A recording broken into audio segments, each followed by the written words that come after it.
what is it? July 13th. I think it was May the last time we did one of these. It's been a grip. Yep. Pit Racing Podcast, episode 19. We got a couple of two-timers in the house. We got Ryan Nichols, and we got JT Power Sports himself in the building. What's going on, everybody? Mr. Universe. JT Worldwide. There we go. Investors? Possibly you. People don't understand why that's so funny. Oh, but shit. it's funny. All right. Pit Racing Podcast, episode 19. Let's roll this bitch. I forgot to turn my gas on and I was doing a backflip. You never knew who might show up in the pro class. I mean, it would have been a perfect pass, but Allegedly, it would have been a yeah, it would have. Like, We do what we do. Yeah. X, quad god, Chase Snap. pit racing, pit golfing. Pit racing. Pit racing, boy. Shit, move. Presented by SSI Decals, this is the Pit Racing Podcast coming at you right now.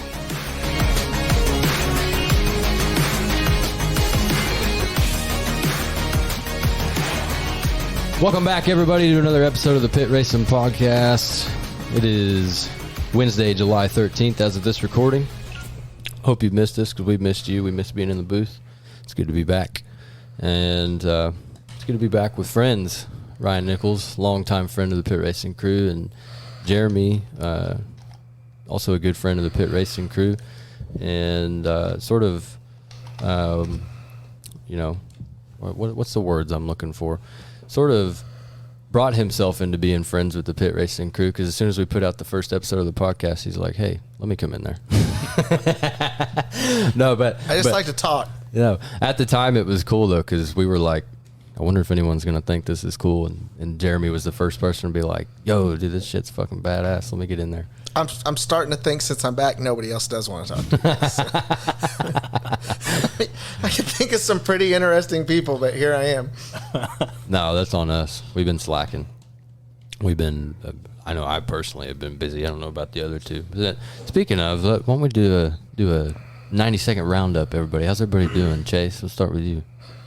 I'm like you said, I've been busy. That's kind of why we haven't done one in so long. It's just summer in the pool business, so I've had not much free time. Yeah. Haven't really been doing any riding. Trying to do some bow fishing with Bruiser, but we keep having boat issues. Mm-hmm. Other than that, just raising kids. Hell yeah. Jeremy, about yourself?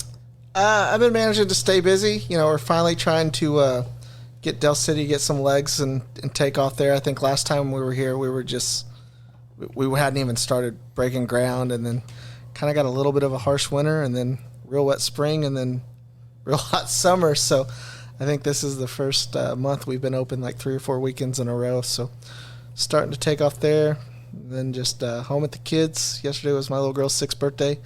So a lot of that right now. The little girl told me she hates being at the racetrack, so I'm dealing with that. Oh, shit. Like dad guilt about we were at the racetrack every weekend, and my kid doesn't want to be there. So dealing with some of that.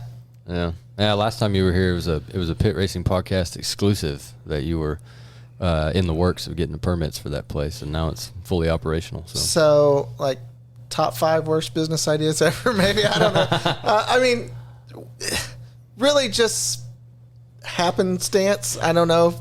You know, diesel was $2. Turnouts were record highs. And then it takes 2 years worth of surveying and permitting and city council meetings and planning commission hearings. And then it's like, okay, you can build a track. Now diesel's $5 a gallon. And so it's going. It's getting busier every weekend. And but yeah, if you would have said, hey, I want you to open this new track while diesel's $5-6 a gallon, I would have laughed at you. I didn't see this coming. Maybe I should have. But yeah, I think it's a little bit hard times for everybody in the U.S. right now. We'll get into that a little bit later. But Ryan, how about yourself? How's things going over? You made a couple moves last time you were in here. Got some new new shit in the works? Yeah, man. So left Stillwater Power Sports about 4 months ago, and which they actually just sold, and now Wilson Power Sports, selling semis, and that was a big move as far as changing careers, and it's going really good. Completely different world, but way cool, man. Really enjoy the semis, and I'm over here, so I get to see Chase for lunch quite a bit, and hang out with y'all and all that good stuff. So Hell yeah. Yeah, and you got you a new place down there in Cushing. Yep, just north of Cushing there on the river, man. Yeah. Yep. That place is sweet. We went out there and I was like, damn, like this is the spot. I can understand why you're wanting to spend more time down here now. Oh yeah, hang out, just go down the river, drive around, sink the Defender. Yeah, I was gonna say, that's a story we'll have to get into here in a little bit. For sure. Deep, you got any updates? What's been going on with you? 16-ounce grills. Been trying to golf as much as I can. Hadn't washed my bike since the amp, actually. What's new? That's normal. I got like a quart of oil underneath the front fork, so that's pretty cool. Really, it's leaking that bad? Probably, I don't know. I don't look at it much. But finally knocked the old lady up, so we got something on the way. Yeah. Way to break the news. Congratulations. I don't know what it's going to be. Hopefully a boy. Now that's a pit racing exclusive. Yeah. Yeah, that's about. I mean, work. I always work, but working in Stillwater, that's a fun drive every day. 3 hours of my life gone. That's fun. I had no idea you're in Stillwater. You never stop in to see JT. Never once. Never crossed his Trying to mind. get the fuck home.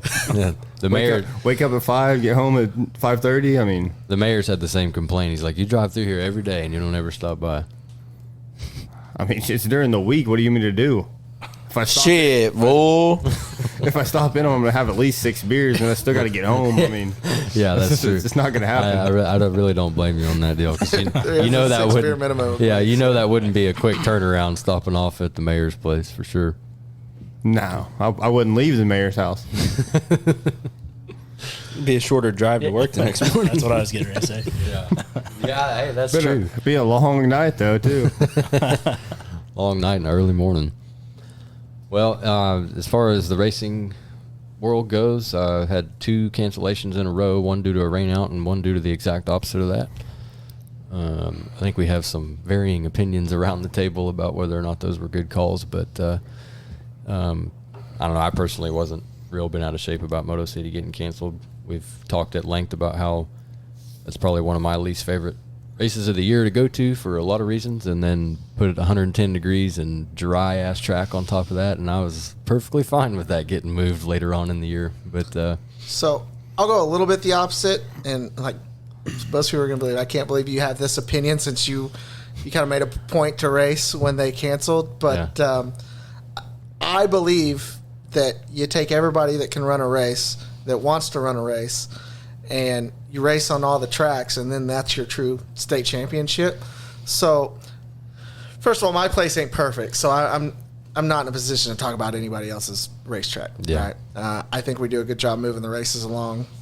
We run a pretty tight ship. We ran all Saturday and Sunday's races on Sunday, still got it done.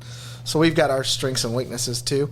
I think there's a few more things that kind of went on behind the scenes that if people would have heard about, if I would have heard about even, they wouldn't have been like, okay, yeah. They would have been more okay with the cancellation than what it was. I just think we had to say something, and we said the worst reason possible ever in the history of motocross. And that it was too hot. That the sun was shining and we're not going to race. But I think there was some more serious issues going on. Yeah. And if people would have, which, it's their business. They don't want to share it around. They don't have to, because I heard this elsewhere. And if people would have heard that, they would have been like more forgiving of the situation. So I don't know. If any track's in a series with me, I think anybody in this room has seen me helping out at anybody else's track. Absolutely. And if you got a race scheduled and you're having an issue, health or otherwise, just give me a call. If you're in a series with me, I got your back. We'll get through the race weekend. So, Yeah. JT Power Sports always there to help out. Always. Yeah. I just don't know how to do anything else. So Yeah. I'm going to be at the racetrack anyway. I think Yes. you're the only guy in the state right now running 2 facilities, right?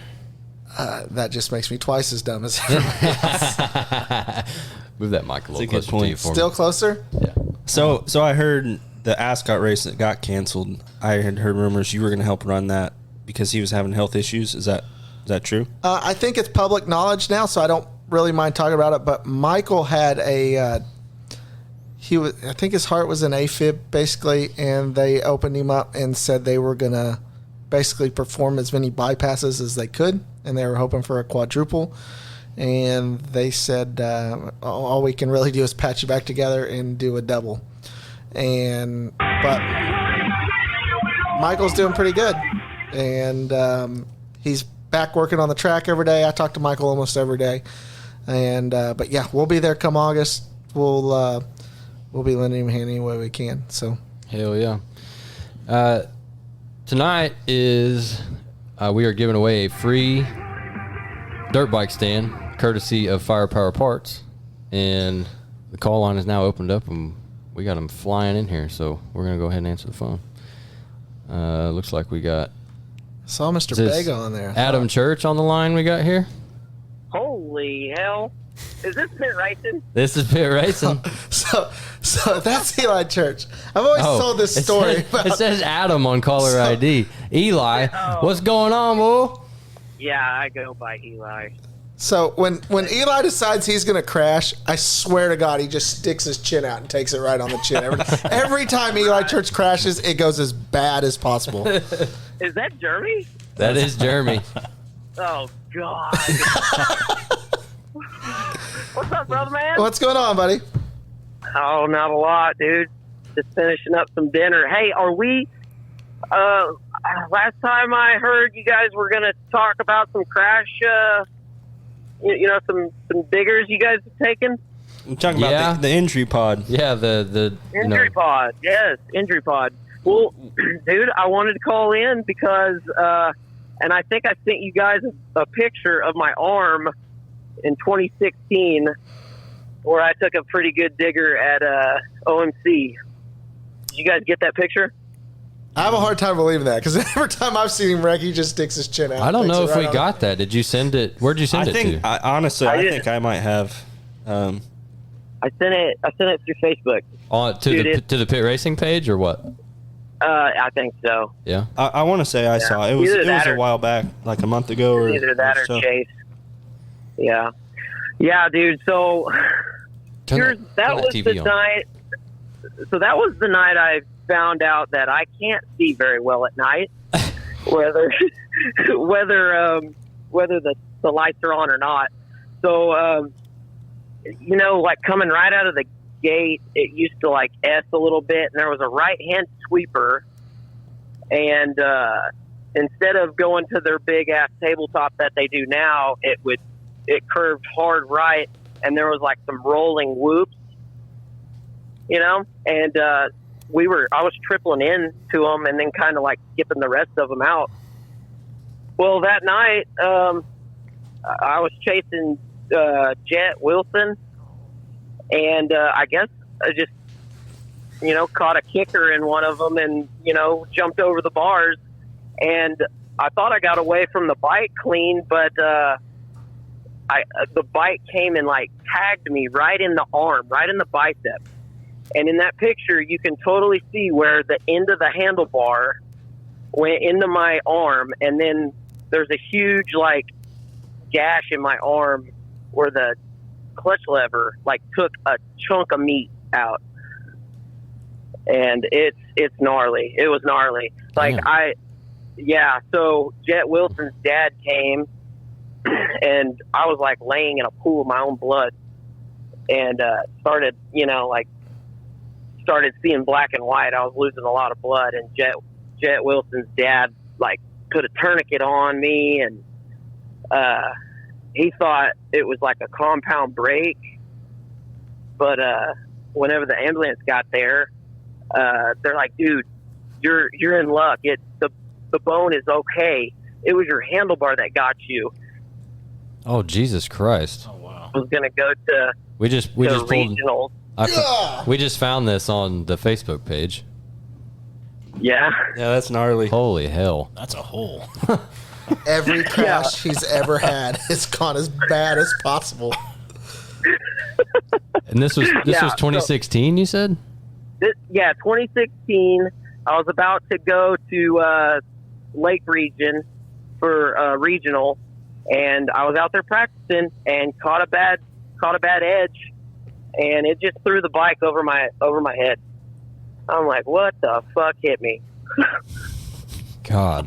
Yeah, that's terrible. I only know of one other injury like that I've been around my whole life, and at least it was on your arm and not somewhere else, I guess. Well, it reminds me, Eli, this is kind of funny because obviously we've got history with you and my brother's history, all that stuff. But you and my brother remind me, you're very similar, like have had the worst crashes and just come back just perfectly fine.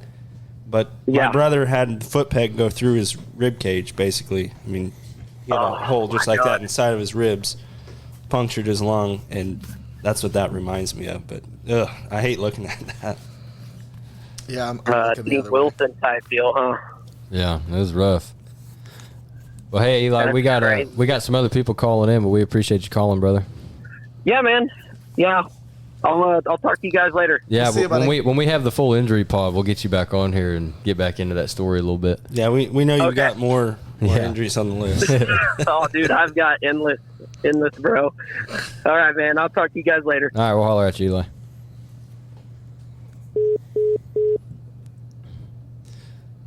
We got to give Brian a call back. Yeah, we missed Brian. Yep. He was actually the first caller, right? Yeah, I was trying to answer it, and then it went to Eli because he was calling at the same time.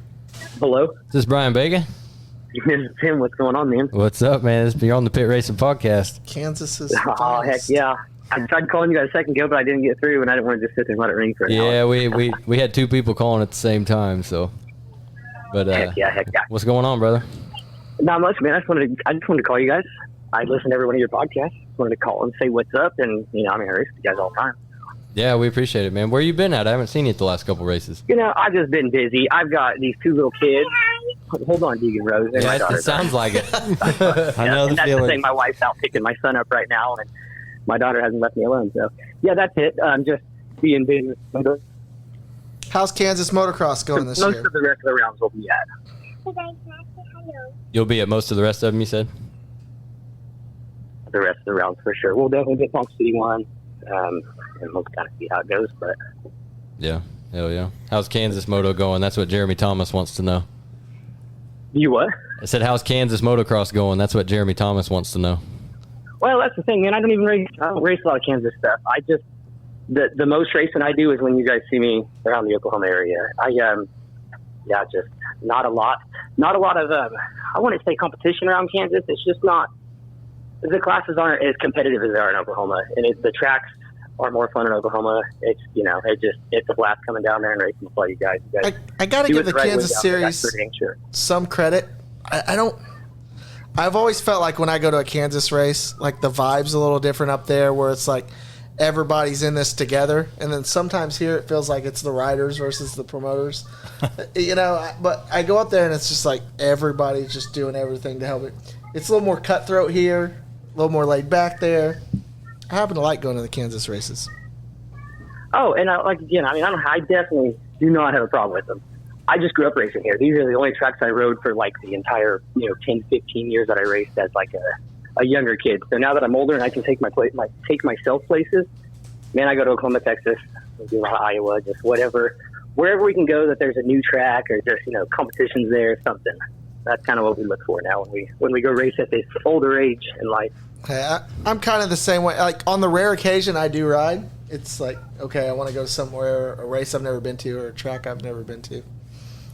Oh yeah, that's the way to shoot for it nowadays for sure. Even I talk to Taryn O'Dell quite a bit nowadays, and that's our kids get along great, so it's awesome. So basically, anytime he's going to be at the race, that's really when I try to shoot there too. So our kids can play together, and then it's always good racing if Taryn's going to be there, of course. Yeah. Oh yeah. Well, I don't know. Depends how you define good racing. Hey, there's going to be second back for sure. Yeah, you're going to get to see someone show you how it's done. That's for sure. Yeah, most definitely. Oh hell yeah, man! Yeah, it's well, heck yeah, boys! I appreciate you guys calling me back and stuff. Yeah, absolutely. So the next one's Ascot in August. You think you're going to make it out to that one? Yes, actually, I think that is the plan, especially since yeah, even more about Taryn. He's close to that one. Yeah. We've been wanting to get somewhere close to him for our kids. So yeah, I think we definitely plan to be at Ascot. So. Hell yeah. Bring your fans and ice water and neck coolers and whatever you got. It's going to be a hot one. It is definitely going to be a hot one. But hey, that's what makes it fun, right? Yeah. All right, man. Well, I appreciate you calling in. We'll holler at you later then. I appreciate it. Yep, we'll see you guys soon, hopefully. All right, see you, man. All right, man. Thanks. Hell yeah. Brian's a nice guy. He's come up to the tent a few times. Well, actually, a couple times at your track, Jeremy. Yeah, but he's been around forever, man. He's always been fast, too. Yeah. I had never seen him before until last year, I think. When I met him. He came and got a couple bikes from me. Did he? Yep. Yeah, he bought a PW a while back, and then he got that 250 and a 450. And that's when he kind of started riding. The Hondas? Yeah. I didn't know you sold Hondas at Stillwater. Oh, yeah. I sold him a Honda even before. Oh, Yeah. you know what? I knew that. I knew that. Yeah. I don't know why I can't get my ringtone to not come through the Roadcaster. But anyway, Mason Miles, you're on the Pit Racing Podcast. What's going on, brother? What is up, guys? Shit. You sound like you just rolled out of bed, boy. Do what? You sound like you just rolled off of bed on a mean one. I'm laying in bed. I ain't gonna lie. Oh, there you go. Yeah. Yeah. Turned in on a sick one for the day. Yes, sir. What's going on with you? Nothing much, dude. I'm actually Snyder, Texas, working for about a month. Oh, really? Yes, sir. What are you doing down there? Running a skid steer. Oh, I was gonna say, it looks like you've been doing a lot of dirt work. I figured you Yeah, just, yeah. Pictures and stuff on. I figured social you media. just ran your state race and took the rest of the year off. Shit. You and me both know we can't do that. Yeah. That pays for your lunch for the next week. That's about it. Oh man, it's funny is because it gets better it gets bigger every year and makes less every year. I don't know how that's possible. I swear. But, still happy to have it, but Oh, God dang it. you hang up on him. Yeah, I hit the wrong Elk button. City's finest, Altus. I think he's actually in Altus. He said Texas. Well, yeah, working. But Sorry, man. I hit the wrong button. You're good. You're good. Yeah. So Yeah, I think like last year, I mean, of course, I bought a skid steer, a tractor, the water truck, all that. But just for the state race, after I made my payments, I paid out $11,500. Yeah, I've spent between 10 and 15 every year, depending on what we've needed to do. Oh yeah. So, 10 to 15 G's. yeah. By Damn. the time you're in the trophies and everything else, so something's gonna break. You're gonna break some piece of definitely. equipment. And Ponca City helped me out with their Definitely, water if you're truck this Jeremy. year. Yeah, I'm gonna break Stays something. broke. Have you seen the people that helped me? You ever met any of them? Blake Barnes? So Mason, did you end up tearing out the notorious step up triple or what? No, I haven't. Still think you Man, still I'm pondering it or? watching on it. Like, I mean, I don't know. I try to keep it nicely as possible, but like nobody is making you jump it. Right. Correct. I mean, it's a big jump, and that's the first thing you see when you get to the track. Yep. So I feel what like he's if I saying was- is not true. So in 2019, I decided I was going to race again, and I was as slow as I expected to be. And at Elk City, I accidentally pulled the whole shot. And I knew them some bitches were going to jump on my head if I didn't jump it. So it did make me jump it right then. The jump's safe. Dang. It's the jump's safe. And like he said, you don't have to jump it. You can double it if you want to double it. And Yeah. there's nothing wrong with that jump. It's intimidating, but Very. Yeah. The last time I talked to Mason, he was sending me messages asking, what he should build instead of that. And I was like, well, Cooperland used to have a badass Camelback. That'd be a cool replacement if you're going to replace it. I mean, it's not a gap jump. Yeah. I mean, it's safe. Yeah. Yeah. Nah, It's just like people get hurt because they bounce and they're not anticipating that. yeah. Like, okay, you're going to come up short. Obviously, you're going to bounce 15 foot to the ground. Yeah. The couple guys we saw last year get hurt on it, that they were like basically sitting down when they bounced off the landing. Oh yeah. Oh yeah. Poor guys. Yeah. I mean, it's one of them hard lessons to learn, I guess. Yep. But we were talking about before the show. I mean, I've got a jump in this, first straightaway at Del City that I think's super safe. But I'm like, I had a guy get knocked out on it this week. Well, it's one of Mason's buddies. It's not even that big a jump. It's Jeremy. not, but it's just like because on the Mason's first saying. lap they're bunched up when they hit it, Yeah. and so I'm thinking. So now it's in my But this head. was also like basically I like Del City track.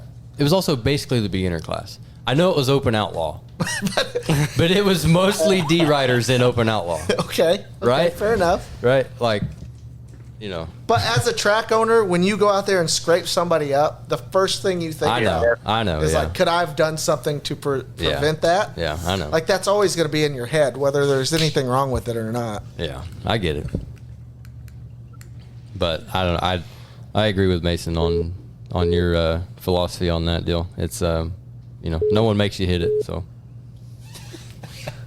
I don't think there's anything wrong with the jump. I ain't jumping it, but I don't think there's anything wrong with it. yeah. Well, hey Mason, I'll tell you this. This is Snap, by the way. But Yes, sir. so one of my good friends, neighbors, Cade Burton, he broke his ankle on that jump. Oh yeah. On the Winter Series race, I believe, in the novice class, and he's just now, he's not riding yet, but he's walking. 2 surgeries later, and he is hoping you keep it because he said he's going back to get redemption on it. Awesome. He says the only reason he crashed was, which I think, he had GoPro on. Basically, he hit it first lap, and there was a couple guys in front of him that didn't jump it, and he came close to landing on a guy. And so he said, I was worried about landing on the guy and wasn't really thinking about casing the jump. And, he wasn't prepared, like you said, for the bounce, and so he hit and then injected him off, basically. I didn't know about any of the other ones besides Garlock. Garlock was the only one I knew about. Laramie Wilkinson, he got ankle and wrist, I think, on it last year as well.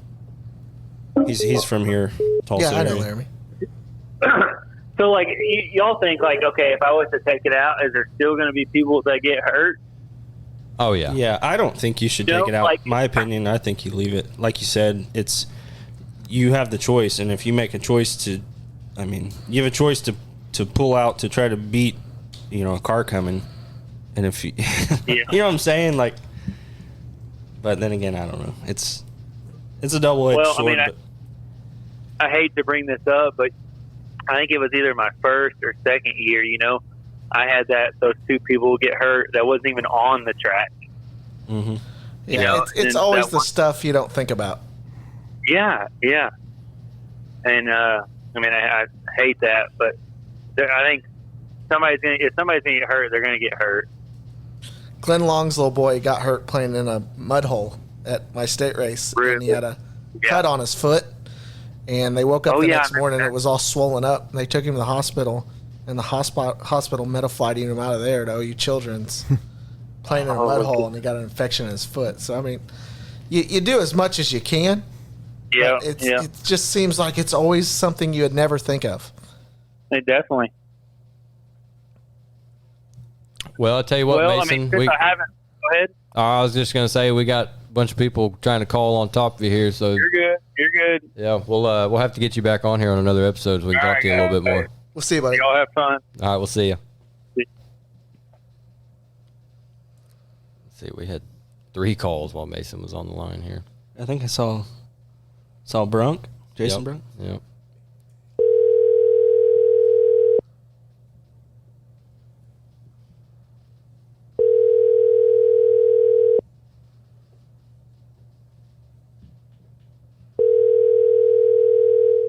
Caller number 4. Better luck next time. Get that off the screen. I can't Yeah. look at it no more. It's pretty gnarly. Yeah, we're just looking at his insides of his body. Yeah.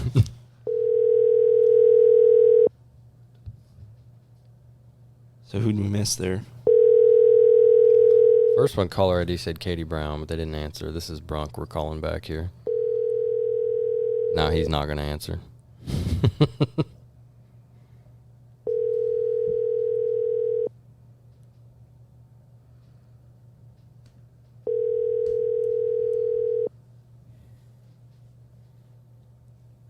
Strike 2. Caller number 6. People don't want this free dirt bike stand, I guess. Fat baby. This guy will answer.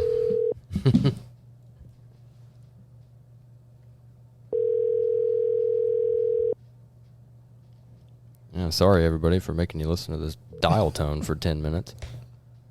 Did I win the stand? There he is, Dylan Ray. Come on now. Better luck next time. Oh, my God. I was beat. Caller Yep. number 6. Yeah, caller number 6. Oh, dude, I'll get my mom to call back in. Hey, 6 or 9, baby. Every time. Anytime. How we doing? Good, how you doing, man? Good, good. We got anyone good on the show? Is this a solo, the boys, or what are we doing? No, we got Jeremy Thomas, and we got The notorious. Ryan Nichols himself. Power Sports Jesus. What's With up, the buddy? G. Semi-slinger now. New title. How's things been going with What are you, we brother? talking about? Man, we haven't seen Oh, you at the dude. dirt bike track in a while. Dude, I blew up the freshie right after J-Bog state race, so I haven't even ridden since then. So sucked in some sand on it and messed her up real good, and now I'm just waiting to get it fixed. I'll be back out there soon. Yeah, why is it taking so long? Well, I was I think you picked it up from the wrong Yeah, town. there was a That's what problem. happened. Yeah, well, it was it's in Alpha, so getting it there and back is kind of an ordeal. And I was kind of just waiting on the state race for Blanchard. I was going to pick it up there, so I didn't have to drive like an 8-hour round trip. And then that deal got canceled, so I'm just waiting for a day that I have 8 hours I can spend to go get the damn thing. So, Yeah. Well, but I'm ready to get back to it. I miss you boys. yeah, Miss you riding. need to get back in it. What you been I doing? know. Giving out mustache rides? That thing is looking mean. Come on now. That thing is mean. God. Easy. I think my mom listens to this show. I don't know what you're talking about. Oh, shit. Yeah, now a few of those here and there since I don't have a dirt bike to ride, got to hand out something. But no, just working, dude. I'm actually taking breaks and scrubbing chitters right now. So thought I'd call in, see if I can win a stand. Didn't work, so that sucks, but oh well. There'll be more giveaways in the future. Yeah, I sure hope so. Your boy needs it. If anyone's giving out new top ends on the damn 450, let me know. Sounds like the bike spends a lot of time on a stand. Yeah, right? Exactly. He's yeah. done wore his stand out. We're all in it. Dude, is Ryan, is he still working at MHC? Yeah, I'm still at MHC. Dude, that's actually, so I don't think I cleaned your guys' location, but they're like 41st or 41st and kind of Mingo area. Yeah, the leasing I cleaned shop. that. Yep, I clean that one every Wednesday and weekend. So I just left there actually. Every time I'm there, I'm like, oh, well, Ryan works here. Yep, just not that location. Not the Ryan's gonna have to. Yeah, not Ryan, that one. Ryan, you're gonna have to stop by and leave him a present. Yeah, so you said Wednesday. You said Wednesdays, right? Oh, dude, those suckers are nasty, man. Yeah, you might walk in there next week. There might be a bike stand. Who knows? Ryan's already planning out his diet. Dude, I am on a juice cleanse right now, so Taco Bell for next week. He's gonna eat Taco Bueno next Wednesday. Oh, shit. Oh, boy. Well, I'll call in sick that week, I guess. probably not a bad idea. Oh, God. Well, Well, shit, Dylan, we got to move on to some more callers, but appreciate you calling, brother. let me know who gets the stand so I can whoop their ass next time I see them scratch and steal that some bitch. All right, sounds good, man. All right, have a good night, All guys. right, catch you later. See ya. Yeah. So Mr. Jason Brunt called back. We're going to call him again.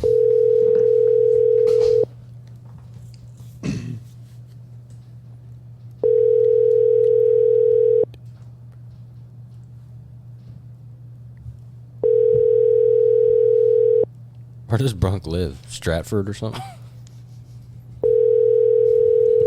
I think he lives in Oklahoma City. I'm sorry. R.I.P. All right, on to the next one. I think strike 3, you're out. All right. Anyway, I'm sure someone will call again here pretty soon. But How does this even work? I don't even know how the giveaway works. Caller number 9, the Hoot Owl. 6 or 9, but actually just 9.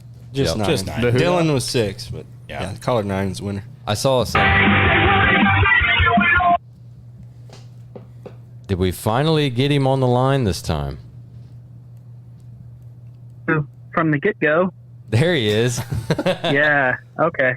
Yeah. So we had someone else on the phone the first time you called, Jason. Sorry about that.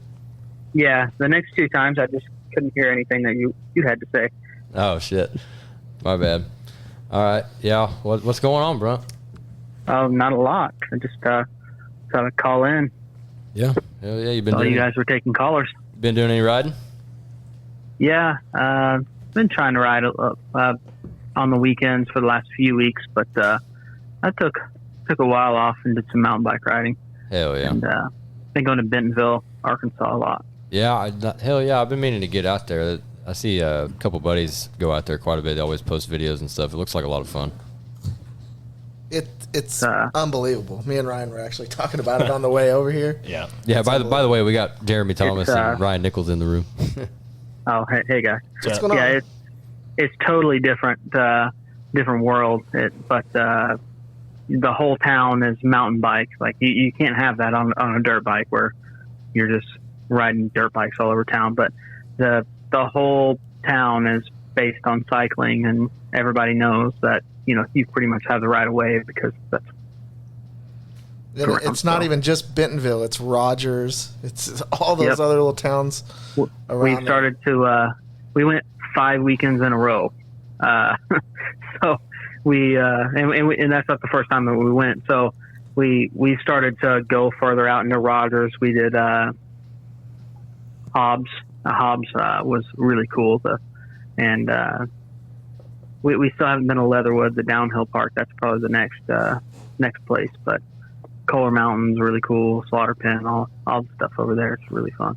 Hell yeah. You got a like a high dollar mountain bike, or you just got your like a little Trek? What are you running? Oh, I've got 2. I've got 2, and I started out with a Trek, and I still have that. But no, I've got a YT Jesse's, my like all mountain trail type setup that I do most of my Bentonville stuff on, and then I have a Specialized chisel that I do. I ride a lot around here when it's good too. That's my favorite thing to do for as far as cross training type stuff. So Yeah, you're in Oklahoma City, right? Norman, yeah. Yeah. Where do you ride at around there? You go out to Draper? Or Thunderbird. What? Thunderbird. Yeah. Yeah, Draper's good too, but Thunderbird during the cooler months, you can't beat it. Yeah. Are there trails at Thunderbird with jumps and stuff, or is it just like single track type? Oh, stuff? no jumps. It's single track cross country. It's 27 miles. Like Wow.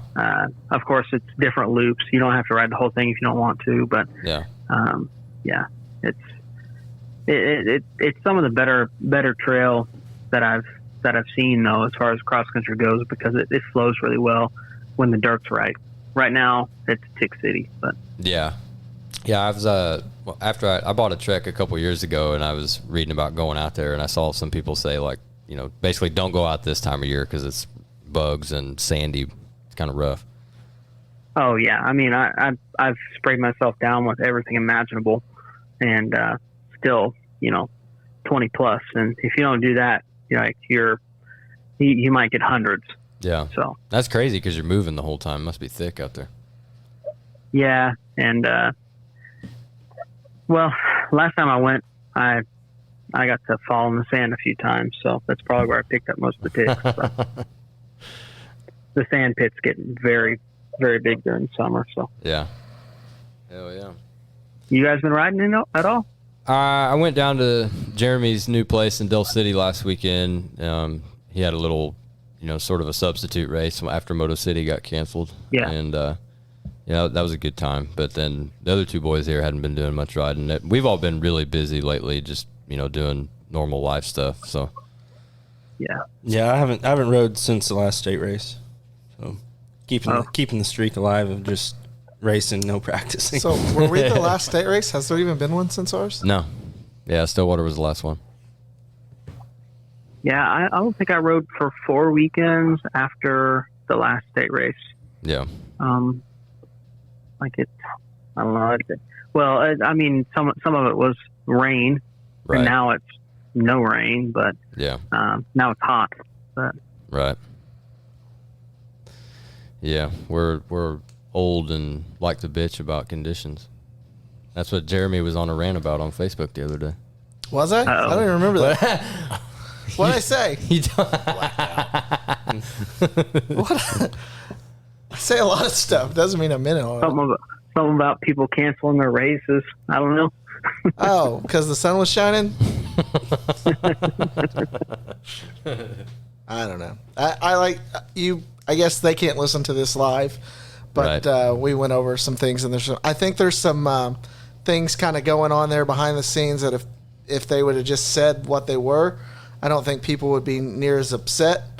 Well, I was talking to somebody over the weekend about that, too, and they were like, well, there's some things that you could take in, and I don't know if they have anything to do with it, but there's some things that other people don't see, like, with 103, 104 degree, forecasted temperature. Can you get anybody to show up and work, like in flag and run the gate and that kind of a thing? And I don't know if that had anything to do with it, but that was a pretty valid point. Yeah, I just kind of heard something a little more serious, and I just think if we would have just said, hey, this is what's going on, everybody would have been like, oh, okay.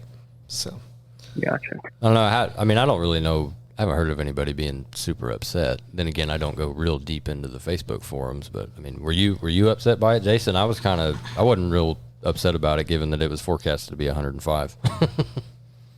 I wasn't necessarily upset about it because of the temperature, but I was looking forward to the race. I mean, yeah. I mean, I'm always. Well, my deal is there's so many people now that all they race is the state series, right? Right. So when that schedule comes out, they plan for the year. Yeah. So, there's so many things that happen we can't control. I am too, Jason. I mean, things happen, and then I work at Tinker Air Force Base, so my leave schedule comes out in December, and I as soon as the state series schedule, shows up, I go and I schedule days, in conjunction with the weekend, so I'm not mandatory for the weekend overtime. So now with the reschedules, that it's hit or miss whether I could be mandatory to show up for work. So yeah, and that normally doesn't happen, but see, it's a possibility. To me, when they had the built-in rain dates, that helped out people like you a little bit more, because then they could just plan for those weekends too.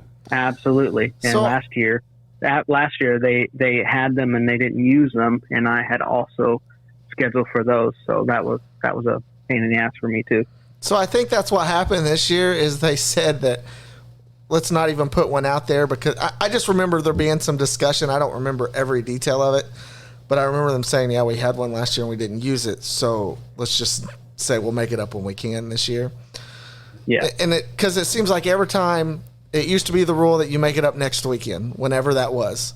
And then, but then you start getting, oh, it's a holiday weekend, or, oh, it's this regional or this. And so they wanted to get away from that. And then it was to, okay, we're going to have these set rain dates, but then you put these rain dates out, and then somebody else puts a big race like a regional or something on one of your rain dates, and you still end up moving it. So I think this year, it's probably still the best to have a rain date and use it, but it just seems like there was a reason we couldn't, and that's why they went ahead and just kind of said, well, this year we'll make them up when we can. Yeah, I see that side of it. That's like you said, there's certain sides of it that the racer doesn't see, that I get it, but August 20th for a rain date. Holy shit. Yeah, right. I had the same thought, especially at Ascot. It's always so hot at that track. And then we cancel one for the heat, and it's like, I remember Ascot 2 years ago. Was it 2019? Yeah, 2019. It was the hottest place in the country. And I rode, we were 1 day schedule at that time. So I rode 3 classes, and I had 2 that were 3 apart. Oh man, like to die that day. Yeah, no, I remember I came off the track one moto and almost puked because I was so hot, and that's only happened to me like one other time in my life. I like the I break idea. out the kiddie pool. Yeah. I like the idea of 5 races, February to May, take June, July, or say into June even, take July, August off, and then run 4 more races starting in September. If I had my way, that's what I would do. Yeah, I think a lot of people would be in for that, but you know, it's a. Well, the schedule keeps getting longer and longer. So, Yep, this is very true.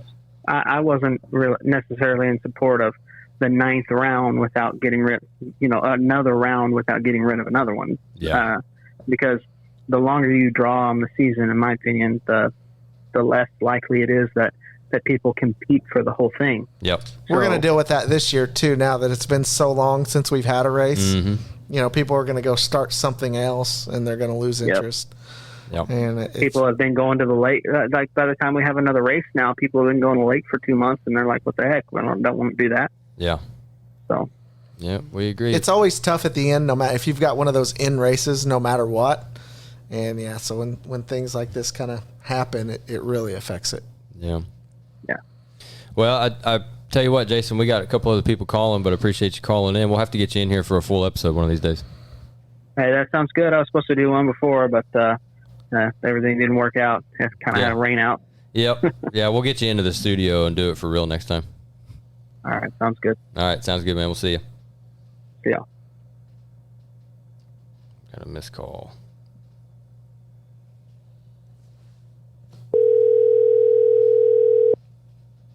This is anonymous. Yeah, I don't know who this one is. Hello? It's the Pit Racing Podcast. Who we got on the line? This is TJ. TJ? Yeah, Taylor Brown. I don't know. What's up, Pit Racing? You don't know me by now? It sounds like you don't know yourself. Oh, no. Dude, I go by many names. This is the most interesting call so far. Yeah, absolutely it is. Oh, really? Man, I don't know. You know what?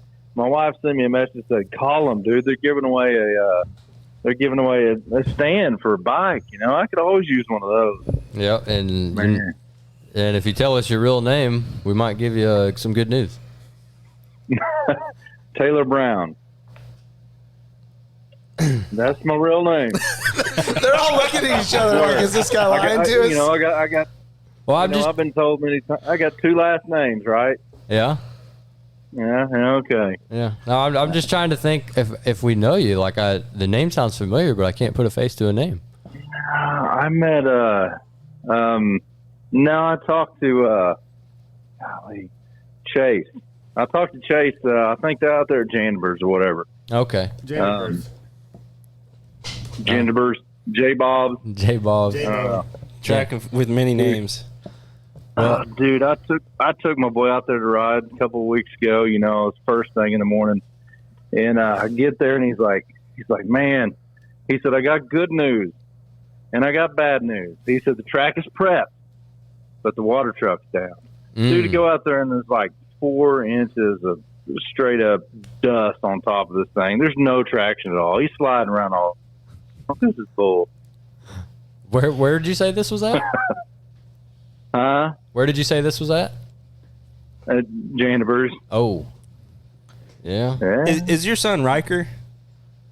Yeah. Okay. Okay. Yeah. So I just looked him up on. I follow him on Instagram. Yeah. RJB Racing 237. RJB Racing. That's it. Yeah. That's it. Yeah. Okay. We're familiar. Got the face with the name now. Yep. I know the Browns well. I was just watching y'all sit back, act like y'all don't know what's going on. Oh yeah. So we got Jeremy Thomas in the house, by the way. Oh, all right, Jeremy. How's it going? I'm good, buddy. How are you guys? Hey, man, doing good. I'm in a hotel room. I'm trying to work and pay for this whole racing. I know, it's expensive. Racing thing. You know what I'm saying? Yeah. Entry fees. The things keep going up. Entry fees are going to be $100 a class real soon. And dang track owners. I know. We're getting rich, man. Raping us, right? Yeah. Just trying to get out there and get a wooden plaque that, throw in the fire eventually. $35 entry fees. I think the plaques, they cost about $42 a piece anymore. You know, joke. Everything's crazy. I know, man. I'm kind of bummed that Moto City didn't have the race. You know, I didn't think it was too hot, in my opinion. I don't know. Yeah, we're kind of tossing that subject around. Everybody's got a slightly different flavor of opinion on it. Yeah. I mean, you know, with the forecast, I guess it could have been a little hotter, or the weatherman thought it could have been. Yeah, them weathermen. Dang weathermen. They're worthless bastards. I tell you what. Right? What was your prediction? It's summertime. I'm off. 100% chance of awesome. That's what I said. There you go. I've been mowing lawns and playing golf and whatever. I ain't been looking at the weather unless I need to. All I've known is it's been hot and dry, and it didn't look like it was going to rain for like a month, and my grass is brown. That's the only looking I've done at the forecast. There you go. Yep. Well, we got about, 8 minutes left in our call window here, Taylor, so we're going to have to let you go so we can get some other people on the line. But you were caller number 7, unfortunately. Okay. But next race, come up and talk to us so I can put a face to a name. Will do, man. Will do. All right, sounds good, man. Appreciate you calling in. Yeah, thank you. Bye-bye. Taylor Brown. I really don't think I've ever met that guy. I have. Yeah, I'm bad with names and meeting people. Like you can say, "Hi, I'm Ryan." Yeah. "Hi, I'm Chase," and then I forgot your name. Yeah. I'd be like, "Dude, what's up? You got that bike?" I know his boy on Instagram. I can see a number on a dirt bike and know that. Right. Like, yeah. A name. Oh, my bad. Why do you keep turning it down? I can't hear myself. Well, that mic picks up a little bit more room noise, so it's freaking me out pretty bad. It's cutting you off. I don't know if my voice went away or if I just wasn't talking. Too many Millers just cutting you off. You haven't been talking, so I had you turned down because I couldn't hear myself. I didn't know how to talk. That mic. I can hear my own voice, a little echo. Something. That mic picks up a lot more room noise, so I had it turned down. I understand, but don't do it again. You had a face of pure panic. What the fuck, dude? Can't hear myself. Oh shit. So we may not get a caller 9. If we don't get to 9 calls, then did we get all of them called back? I guess Taylor's that don't gonna matter. be the winner. Yeah. I'll call in. I need to stand. Yeah. If we don't get 9 calls, then we'll just give it to whoever the last caller. It sounded is. like Dylan needed it and wanted it the worst. That ain't the way it works. People be calling in and say, "I want it really bad," like really bad, like multiplied times 4.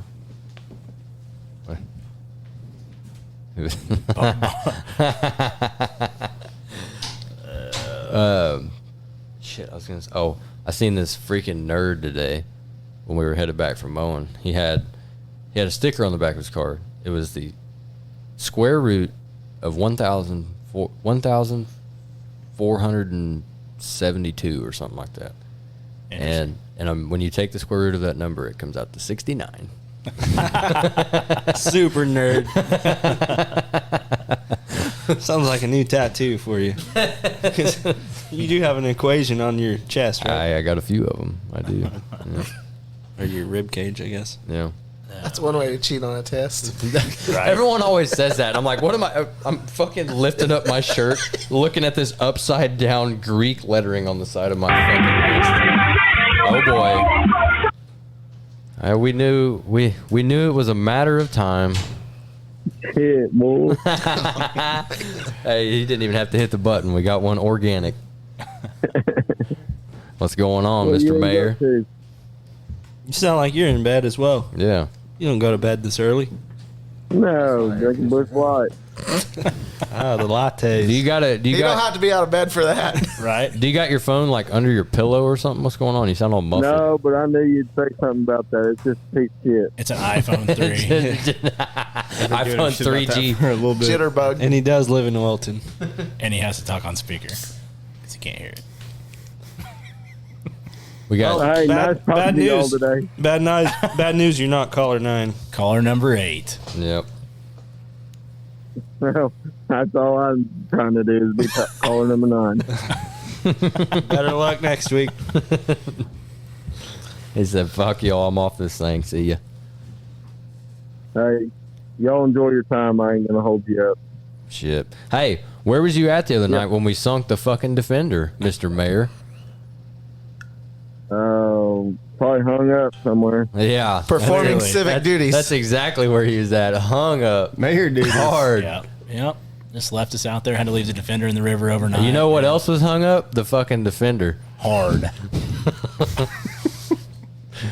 And we didn't have our facilitator there to sort the situation out. Tragic.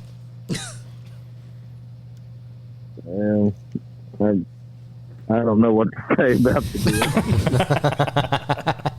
I was just saying before the show started, you know, you can talk your way out of a wet paper sack. So, and you know, you're a good man to have around in them sticky situations. I don't know if any talking was going to get you out of that mud hole. Hey, we talked a lot. We did. You never know. The right words get talked, and then you figure something out. That's true, because the guy called me the next morning. I was down there trying to dig it out, and one of my customers called me, and I was like, I answered his question, and then I was like, hey, what are you doing right now? He goes, oh, just sitting around. I said, what do you say about you driving that Defender over here and pulling me out? And off he went. Shout out to Austin Mills for coming and getting us out. Hell yeah. I think Blake's asleep. Did you fall asleep or what? No, most definitely not. I said that Cimarron will get you. It'll just bite you when you ain't expecting it. Yeah. Guaranteed. Yeah. Seen it. Ain't got a hold of us that night. We was chest deep in the mouth of the Cimarron. Guaranteed. Well, I think I said before, there's a lot of sketchy things I do with Ryan, but none of them would involve being out in the water with him. No way. Everything was going fine, then all of a sudden it just went south. Yeah. It went straight. Hey, you keep cutting out. Maybe you ain't got no service. Yeah, maybe so. All right. Well, we'll see you later, Mr. Mayor. Keep doing mayor shit. See you, boys. See ya. I do have kind of shit service in this metal building. Do you have bad service in here, Deep? Let me check. See what we got working. I got 2 bars and I'm on someone's Wi-Fi. 2 bars. What you got, Ryan? Same. 2 bars? Yep. I got 1 bar. We might need to change up the hotline one of these days. That ain't the first time someone said my service wasn't good. Yeah, but he was the only one tonight. That's true. Yeah. Jason was coming in a little sketchy at first, but then it cleared up. He comes in a little sketchy. On occasion. I mean, we're in the middle of Tulsa. He's in Oilton. I'm going to kind of lay it probably being on his side. You know what's have funny, though, is if you have AT&T, you have full 5G in Oilton, Oklahoma. Yeah, if you have Verizon, you have zero anything in Oilton. You have negative service if you have Verizon. Like, your phone is literally sucking service in from directions if you have Verizon. No, my phone was just sucking itself into my pocket. Exactly. And doing nothing. Yeah. We got 1 minute left on the call window. We're going to have to see what happens here. It's getting close. Swag hasn't called 30 times.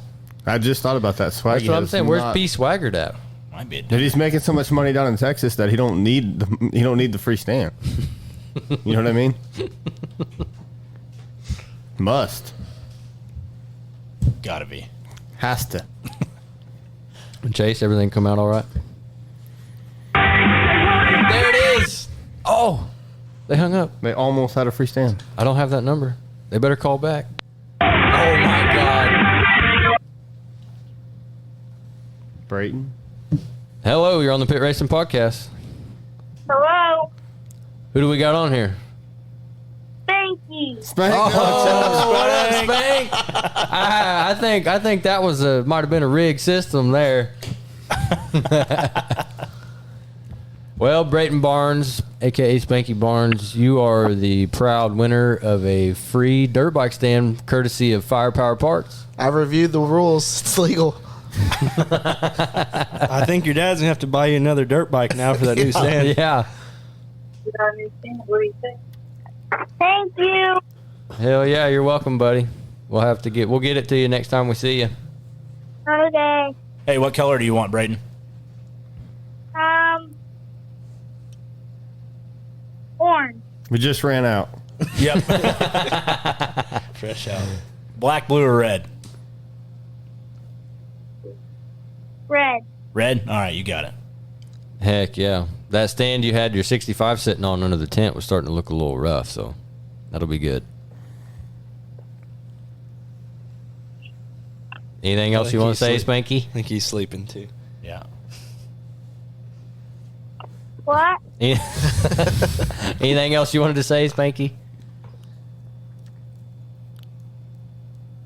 Shit, boy. Old Blake Barnes outsmarting the system. There we go. All right, Brayton, we'll catch you later. Okay. See you, dude. Sounded like he was with his mom, Yeah. so that system's not rigged entirely. Yeah, his dad could have texted. Yeah, I was gonna say He can't read, so someone had to have read it. Hey, That was some critical thinking on Blake's part. yeah, but to be fair, Blake was fair and square caller number 8, and we told him he was caller number 8. So Yeah. yeah. So they're I not think gonna- we're gonna tell Blake though. You got to buy him another bike for the new stand. I think that's a good choice. All right, appreciate everybody calling in to the Firepower Parts giveaway. Free dirt bike stand going to Brayton Barnes, caller number 9. We'll be doing this in the future. Don't necessarily think it's going to be every episode, but every once in a while we're going to be giving more stuff away courtesy of Firepower. They're a new sponsor of the Pit Racing Podcast, so we appreciate them helping us out and giving you guys a chance to get free shit. So, hell yeah. Anyways. Yeah. Ryan, so how'd we sink the Defender? Let's just get right into that. Well, man, I thought that I left my hay fellers over there on the sandbar, and I've been back and forth across there about 7 or 8 times. Did not want to take the Lamborghinis. Did not want to do that. It was a 200-yard walk. We didn't want to waste any energy, so we hopped in there and we took off and took the same line I've been taking all day, and turns out it was a little deeper, about chest deep. So yeah, we got hung up, and I looked at Austin and said, "Well, I guess I'm not going to show you the trails now." So I think we're stuck. And that was at what, like 7:30? Oh no, it's like 8:30. Was it 8:30? It was getting dark. Yeah, you're right, because it was sunset when we got stuck, and then it was plumb dark by the time we left. When was this? This was Sunday or Saturday. Saturday. Yeah. This last Saturday? Yeah. And we were having a kumbaya just laying in the water next to the Defender at like 10 o'clock at night. Yeah. All you can do in that situation. Because well, it started out, there was like, what, 10 people there? Yeah, yeah. And then when we got stuck, it narrowed down real quick. Yeah, everybody, like, we had the grill going. Time to go. We had the rest of the hot dogs and stuff. Yeah, it was just bad. They floated down the river. Yeah. And then it was me, Ryan, Sancho, Natalie, and Jamie. Yeah. And Eric was up top trying to figure out something. Cause yeah, that's true. Gary's razor, I mean, it's standard player's protocol to screw up when you need it, but his Well, now you admit it. Oh, well, yeah. Ain't trying to sell any of them now. Admit No, it. hey, the Can-Am's the answer, man. The Can-Am was fine. We just hit a hole. But no, Gary had a sensor go out, and he couldn't get down to us to pull us out backwards. So we left her in there overnight. So, Yep. Yeah. So did you get stuck, or did it just swallow some water? No, it was. If we could have went as deep as we wanted to, if we would have stayed in it. Yeah. There was no bottom there. It was stuck. So we winched it up to the bank to get the. It's got snorkels and everything, but winched it up to the bank to get the exhaust. We just happened to get stuck in front of the biggest fucking dead tree in all of Creek County. Payne County. Yeah. Pardon me. Sorry. And hooked the winch up around it, and this thing was so fucking stuck. I mean, this tree was huge. It was a large tree. Huge fucking dead tree. Hook up the winch to it, and this thing is so stuck that he's like pulling the fucking tree. That's not only is it a huge tree, but it's like tangled up in other trees, and he's pulling this thing down the hill. Like, we were fucking stuck. Yeah. And then we did manage to winch it all the way to the bank, but then the bank had like a 2.5 foot ledge. Yeah, like a 2.5 foot straight drop off that we couldn't get up. So it was a pretty good night. I mean, I had a good time. I did too.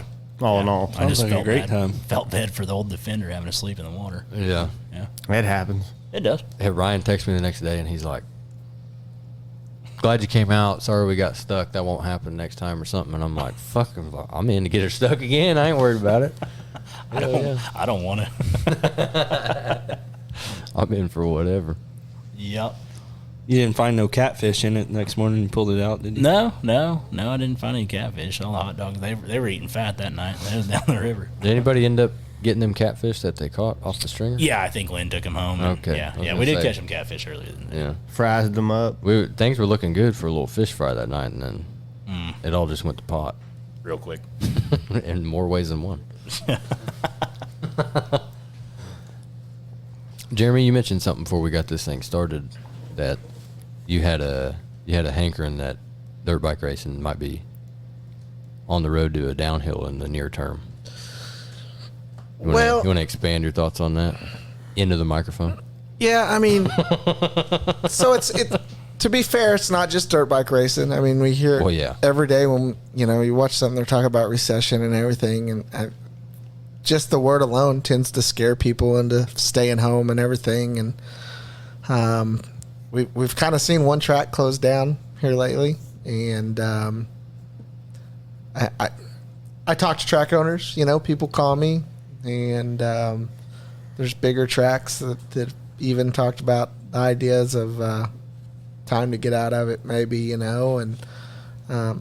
again, I'm not going anywhere just because I don't know how to do anything else, and this is the only thing I really want to do. But I just kind of, it's starting to feel a little bit, it's real weird because last year was like the best year anybody's ever had. Yeah. And it was just busy every time you open the gates, and this year I think people are starting to think twice, about especially the traveling. I mean, how can you not at $5 a gallon for diesel? I mean, me and Natalie think twice just about going like downtown to eat dinner. Yeah, I mean, it's going to cost us $15 in gas just to go there and back. So with all these problems I'm talking about, it's kind of it helps Del City a little bit because there's just so many people that are so close to it. Mm-hmm. They can roll out of bed at 9:00, be there at 9:15, and absolutely be home by lunch and got plenty of riding in and spent $5 in gas. But yeah, when you start traveling, and I just talking with some of the other tracks, I just kind of feel like we're on that verge of big slowdown again. I mean, again, it's not just motocross, but I think we're going to follow some of the same trends as everything else. I was reading a deal on Vital about another track, and they were talking about, like everybody's got high-speed Wi-Fi and Netflix, and you got to compete with all that anyway. But we saw I think we saw a little bit of a boom last year. People had been kept in the house, and they wanted to get out of the house. Yeah, I don't know that we'll ever have that situation again. And it was real easy for people in my shoes to forget about how it was before that. Mm-hmm. And then Minicross 2 years ago had 500 entries, and we barely broke 200 this year. Yeah. And then got $30,000 worth of stuff stolen in the parking lot. But besides that, I mean, we spent for 500 people. Yeah. And sometimes you have an event and it doesn't go well, and then the next year it's not. But that's not the case for that event, And so I look at some of now our state race was bigger this year, but I think you're seeing more of people are picking one thing that they're going to go race, and outside of that they're not going to do anything. And me and Mason were kind of joking there about I said you don't have your one state race and retire a year because everybody thinks that you just make a killing off your state race and you pay your bills and for a few months and everything. It's good. We want to have one, but you got to make it outside of that too, to stay afloat and make some money, take care of your family. But yeah, I just, I was talking with one of the other, I think people would call it premier tracks in the state, track owner, and I don't think he's wrong. He said that, the focus on Loretta's anymore is just, it's almost out of control. I mean, everybody thinks they're going to Loretta's. Mm-hmm. And so, that they train all year, and then for a race they can't make, and then don't go race at all. Yeah. So that's not helping local racing. So I don't know. I don't. I don't put. I was talking to the guy, and he was putting all the emphasis on that, and that's what's destroying it. And I mean, it's not necessarily helping it, but I just think it's more. I hate to say economy because Oklahoma seems like it doesn't. I'm way louder now. Yeah, can you tell the difference? Oklahoma doesn't seem like it follows the normal trends on economy and everything. We usually don't get as hard here, but when I look back just a year ago, and just to see where it's already dropped off this year, and then other track owners tell you, it's not just you, it's us. So, there's a lot of factors. Yes, I mean. Take away last year, because last year, like we've been saying, is a very unique year. But in general, the what's the word? The motivation to go to a state race is not what it used to be, because there's not as much to be gained from it. Like when we were young, me and Supernal racing, he could go to a state race and make what, like $1,000 in contingency on a weekend.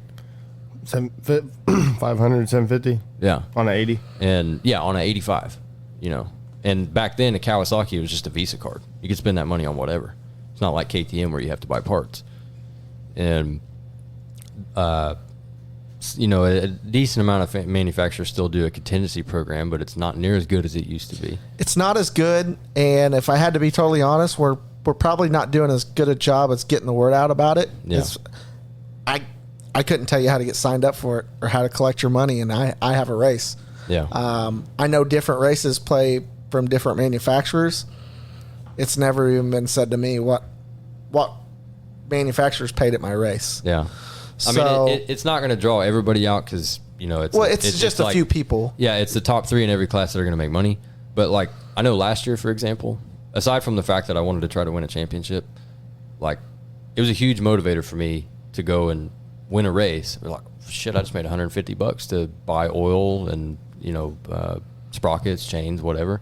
I paid for every maintenance item on my dirt bike last year with contingency money.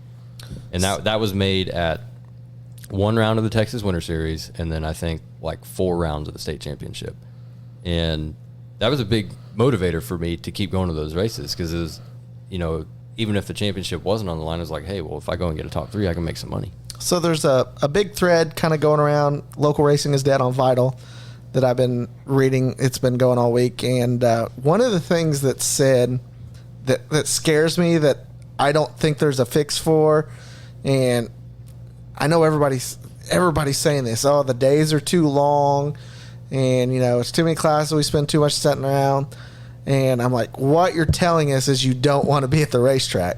Yeah. And if you don't want to be at the racetrack, like, there's no fix at a racetrack. Right. Like, I don't have the fix for that. Yeah, I've never once been at a race and thought, man, the races. I want to get out of here and go somewhere else. Like, if it's 9:00 on Sunday night and I got to drive 2.5 hours home, then I'm starting to get pissed. But that's rare. So there's this. Some people have the opinion that we had this class structure, and then all of a sudden we said, hey, we could make a bunch more money if we triple the amount of classes we offer, and all these people are going to ride more classes. And that's not really what happened. It was in the 90s. I asked Laura and Chan, I was like, how many was an average Saturday night turnout at 59? And they said about 200 entries. Mm-hmm. And, at some point, they didn't go, okay, we've got 200 entries, we're going to add all these classes, and we're going to get 400. I'm thinking some promoter somewhere dropped down to 80 entries, and they're like, now if we can get everybody at 2 classes, we can get back to where we were. So it's kind of, what I'm saying is the more classes was probably a result of the numbers dropping, mm-hmm. and not the cause of the numbers dropping. Like, the numbers had already dropped. Yeah. And then they added more classes to fill in the day. So, but again, we can talk about a lot of the reasons people aren't going racing and fixes for those solutions, but reading this 5-page thread, like, all I'm getting out of it is people saying we don't really want to be at the racetrack. And man, I don't have a fix for that. Right. I don't know what to do about that. Of course, practice days, I think we talked about this last time. Practice days, being open all the time for practice has hurt racing. people feel like they can go practice for $25 and ride more than they can on racing, and they're not wrong. But as tracks, we've done that to ourselves. So this is anecdotal, right? Like this is just from eyeballing the situation. Yeah, I mean, I'm reading threads. I'm taking personal experience into it. I'm listening to what the other track owners are telling me. Yeah. And, you know. Because everyone at this table does way more racing than they do practicing. Well, that's. But you realize we're way up in the age group, you know. You realize that's not the majority, though, right? To be honest, I don't know. I used to be the opposite, honestly. Yeah, I mean, we did do a lot more practicing when we were younger, but I don't feel like that ever swayed us from going racing. When I had TMX for a year, I could get 180 people show up for practice on a Tuesday night, run a practice that Saturday, or run a race that Saturday night and get 50 entries. Yeah, I mean, TMX Tuesday was its own kind of thing, but it's a thing. Okay, Yeah. the pro I call them I pro believe you. I'm practicers just, you know. is a thing. I've never been that way, and we were talking about that earlier. Like to this day, like somebody could say, "Let's go ride some race I've never been to," and I'll go lose 50 pounds just to go do this one-off race and go somewhere that I've never been to. Like that motivates me. But if somebody said, "Let's go to Norman and ride," like I don't want to just go ride. It's not fun to me. If a gate's not involved, it's not my thing. So, you know, I run these local races that's, you know, we had 105 on Sunday, and that still does better for our business than a large practice. A small race does better for us than a large practice. Some people say it doesn't. Our situations may be different than theirs. But, man, I just like those gate drops. I like to have races. You know, you can't win practice. I think probably the other side of the argument, if I had to guess, would be that in general, you know, while that style of raising a kid up riding is bad for business for track owners, I think in general you've seen the sport trend more and more competitive over the last 20 years as people have transitioned more and more into that style of training. And I'm talking about at the elite level. Right? Well, like we went from when we were kids, you had like 3 dudes that were the baddest motherfuckers on the planet, and they were 20 seconds ahead of everybody else. So some people aren't going to like me saying this. I'm going to ruffle some feathers, but dude, there's some fast C-class kids and B-class kids that would have lapped the 90s, 59th and Douglas average pro turnout. Yeah. Because now that there's that emphasis on Loretta's, we're holding them back, and the riding has evolved. And people want to say, well, the bikes have evolved too. Well, my argument for that was I went to a vintage race in Missouri, and I saw some local pro guy who's sitting there scrubbing a bull taco, and I'm like, well, those guys 30 years ago could have been doing what he's doing. Yeah. Like, there's nothing different about that. You know what I'm saying? So the talent is way more. I mean, it's just like everything else. The sport's evolved. Yeah. And yeah, so that's kind of what I was getting at is like, I don't think you could, if those two things actually correlate, right? Like if the overall transition of the motocross world to more emphasis on training as opposed to going to local races and stuff has truly corresponded to this, at least an anecdotal uptick in competition at the elite level. You know, you see the top 10 guys are all just a couple seconds apart, whereas just 15 years ago, it wasn't necessarily that way. True. And, you know, if those two things truly do correlate, you're going to have a really hard time arguing against that style of, you know, upbringing a kid if you want them to, if they want to try to chase that life, I think. Because it's, you know, okay, if all of these guys did that and they're all competing at the top, you know, how do we not do that with our kid? And I'm sort of being devil's advocate in this case, not arguing against you, but because I definitely see where your mindset's at. Yeah. I definitely see it from your perspective, and I agree. Like, to me, it makes more sense to go out and get gate drops. But I want to make sure I'm saying, like, I'm understood that I don't think. Look, if somebody goes out and gets a swing coach for their kid playing baseball, nobody thinks that's crazy, right? So I don't think there's anything wrong with saying, hey, we're going to do this motocross deal. And if we're going to do it, you know, let's be the best at it that we can be. And we've got some awesome trainers. right here in the state. They're doing a great job. I Right. saw a deal today. Robbie Smith's a great friend of mine. And then I saw a deal where Greg's got that Loretta Lynn's track. It's dead on.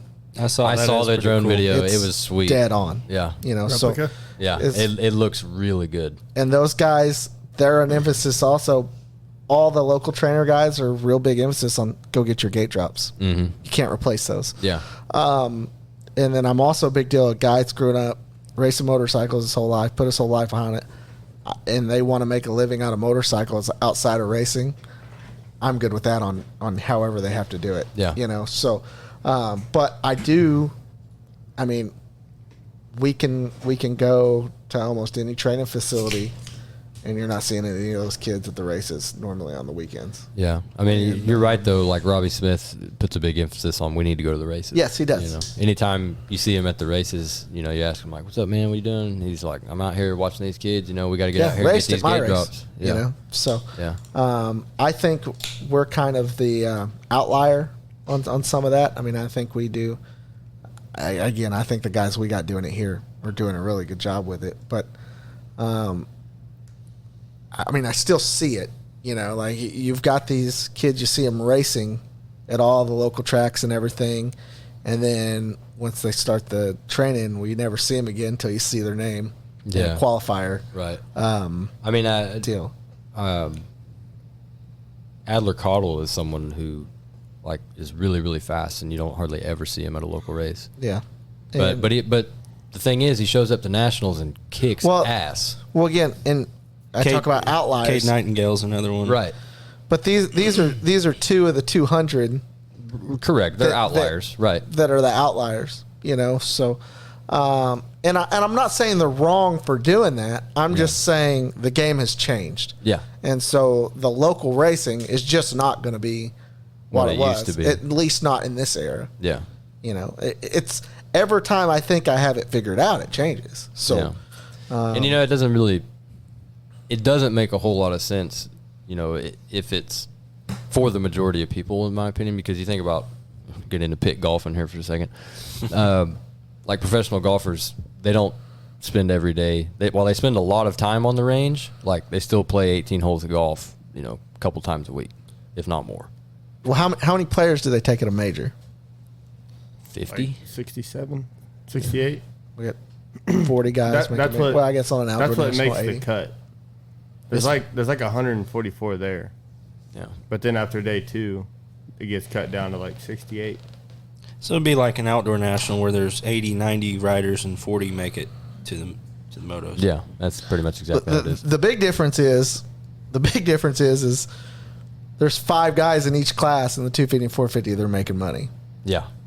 So even when they do make it and become just a, you know, the average guy is going to be a guy, right? If he does make it, he's just going to be a guy. Yeah, 20 to 40, they're doing it just to say they did it and just to fulfill their dream. And we've made it a full-time gig for our kids since it's 4 years old.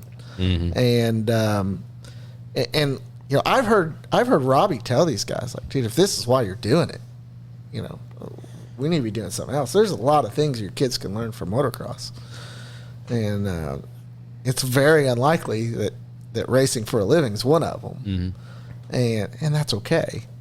I talk about with Natalie all the time, like my kids are going to want to ride dirt bikes. Both their parents ride dirt bikes, you know what I mean? But I'm scared about one of my kids ever, like, saying, I want to do this for a living. Yeah.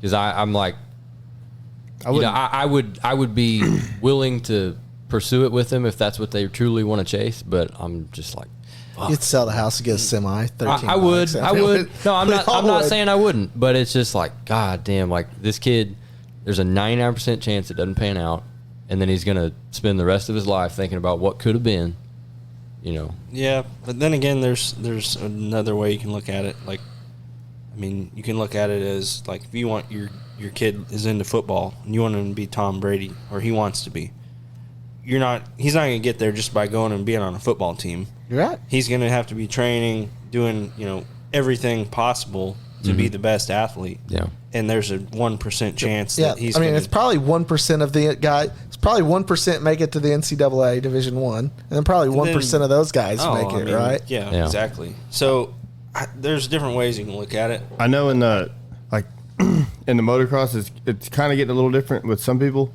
Like I think like RJ Hampshire, like he was he grew up racing, but not like real serious. He was a Woods guy. He was like he's maybe gonna go play baseball. He was a I remember him saying would have been a pro. But baseball player. I know listening to all the moto pods, a lot of the big thing that they talk about is like how Loretta's isn't.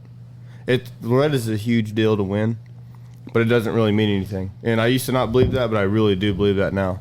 I was there with you when Hampshire was kicking ass on like an 07 car. He was the only one on a carbureted bike out there. But I mean, we've seen a million guys win Loretta's pro class, B class, whatever, and then they do like if you don't do something in the pros, you're done. You get 1 year, or you can be a 5th place, 10th place guy in the pros at Loretta's, and then show yourself in the real pros.